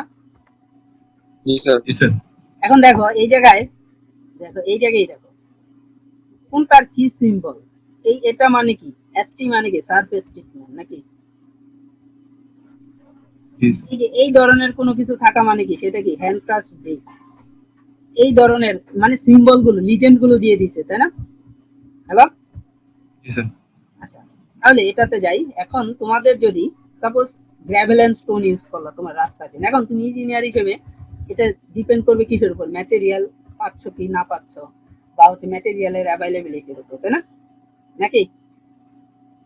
হ্যালো, তো ম্যাটেরিয়াল sir. চয়েসটা sir. কি ইঞ্জিনিয়ারের সম্পূর্ণ নিজের ডিসিশন, নাকি? ইঞ্জিনিয়ারের ডিসিশন বা অথরিটির ডিসিশন কোন ম্যাটেরিয়াল দিয়ে তোমার রাস্তা কনস্ট্রাক্ট করবে, তাই না? সাপোজ গ্রাভেল এন্ড স্টোন দিয়ে ইউজ করবা, তাহলে এই চার্ট ইউজ করবা। যদি তুমি ব্রিক দিয়ে রাস্তা কনস্ট্রাক্ট করো, তাহলে এই চার্ট ইউজ করবা, নাকি? হুম। এখন আসো, আমি সাপোজ রাস্তা বানাবো গ্রাভেল আর স্টোন দিয়ে, তাহলে এই চার্টে আসলাম, 2 নাম্বার চার্টে। এখন আমার রাস্তার ক্যাটাগরিটা কি ছিল? S4 P4. S4, তাহলে S4 বরাবর কিভাবে নিচে নামবো? এই কলামটা ইউজ করতে হবে, নাকি? Yes, sir. হ্যাঁ? Yes, sir. এখন T4 কোথায় আছে? এই জায়গায়। তাহলে T4 কি? T4 মানে কি তুমি এই রোটা ইউজ করতে পারবা, নাকি? হুম। Yes, sir. তাহলে দেখো তো তুমি আসলে কোনটা ইউজ করতে পারবা, এই যে এটা, তাই না? Yes, sir. হ্যালো, এতটুকু কি বোঝা গেছে কেন এটা ইউজ করতে পারবা? তোমার Yes, sir. Yes, sir. Subgrade বলতেছে এই কলাম ইউজ করতে পারবা, বলতেছে তোমার ট্রাফিক ক্লাস বলতেছে এই কলাম ইউজ করতে পারবা। তাহলে তুমি আসলে ইউজ করতে পারবা কি, এই যে এটা যদি ইউজ করো তাহলে ট্রাফিকের ক্যাটাগরিও মানবে, সাবগ্রেডের ক্যাটাগরিও কি মানবে, নাকি? হ্যাঁ, জি স্যার। স্যার নিচে অনেকগুলো বক্স ফাঁকা, ওইটা কি? ওইগুলো আসলে ডিজাইন, ক্যাটালগ গুলো ডিজাইন করা হয় নাই। কি বলছি বুঝে গেছে? স্যার যদি ওরকম আসে মানে S1 T1 এরকম আসবে, ঠিক আছে? হ্যালো, এখানে ক্যাটালগে যা আছে ওইগুলো থেকে তোমার ডিজাইন করতে হবে, এর বাইরে কোনো কিছু করা যাবে না, বুঝে গেছে? হ্যালো, জি স্যার বুঝতে পারছি। তাহলে কি তোমার যদি অন্য কিছু আসে, তাহলে কি যদি ক্যাটালগে না থাকে তাহলে ক্যাটালগ মেথডই তো ইউজ করা যাবে না, যাবে? না স্যার। তাহলে এখানে ম্যাটেরিয়াল চেঞ্জ করে দিলেও তো ম্যাটেরিয়াল চেঞ্জ করে দেখবা তখন, বা হচ্ছে তখন হয়তো বা তুমি প্রসেসটাই চেঞ্জ করে দিলা, এরকম হতে পারে, নাকি? যদি ম্যাটেরিয়াল চেঞ্জ করেও তুমি কি ক্যাটালগের মধ্যে ডিজাইনটা না পাও, তাহলে তো আন্দাজে একটা ডিজাইনার ইউজ করা যাবে না, ক্যাটালগে নাই, নাকি? Yes, sir. আচ্ছা, এখন অনেকটা হয়ে গেছে এরকম যে তুমি ট্রান্সপোর্টের মানে লাইব্রেরিতে শুধু ট্রান্সপোর্টের স্ট্রাকচারের বই আছে, তুমি ক্যাটালগে যেয়ে দেখলা কোনো ট্রান্সপোর্টের বই নেই, তাহলে তাহলে কি তুমি ক্যাটালগ খুঁজবা অথবা অন্য কোনো লাইব্রেরিতে চলে যাবা, তাই না? Yes, sir. এরকম। তো এটা দেখো, এখানে যদি তুমি দেখো তাহলে উপরের লেয়ারটা 60 মিলিমিটার, পরের লেয়ারটা 175 মিলিমিটার, পরেরটা কি 275 মিলিমিটার, তার নিচের লেয়ার কি 100 মিলিমিটার, তাই না? নাকি? তাহলে জি স্যার। এই যে কোন লেয়ারের থিকনেস কত, এটা কি বের হয়ে গেল না? Yes, sir. কি বলছি বুঝা গেছে? তাহলে তোমাকে কি ডিজাইন করতে হইলো না তুমি ক্যাটালগ দেখে চয়েস করলা? ক্যাটালগ। Catalog. হ্যাঁ, তাহলে এই যে কেন এটাকে ক্যাটালগ মেথড বলছে, বুঝা গেছে?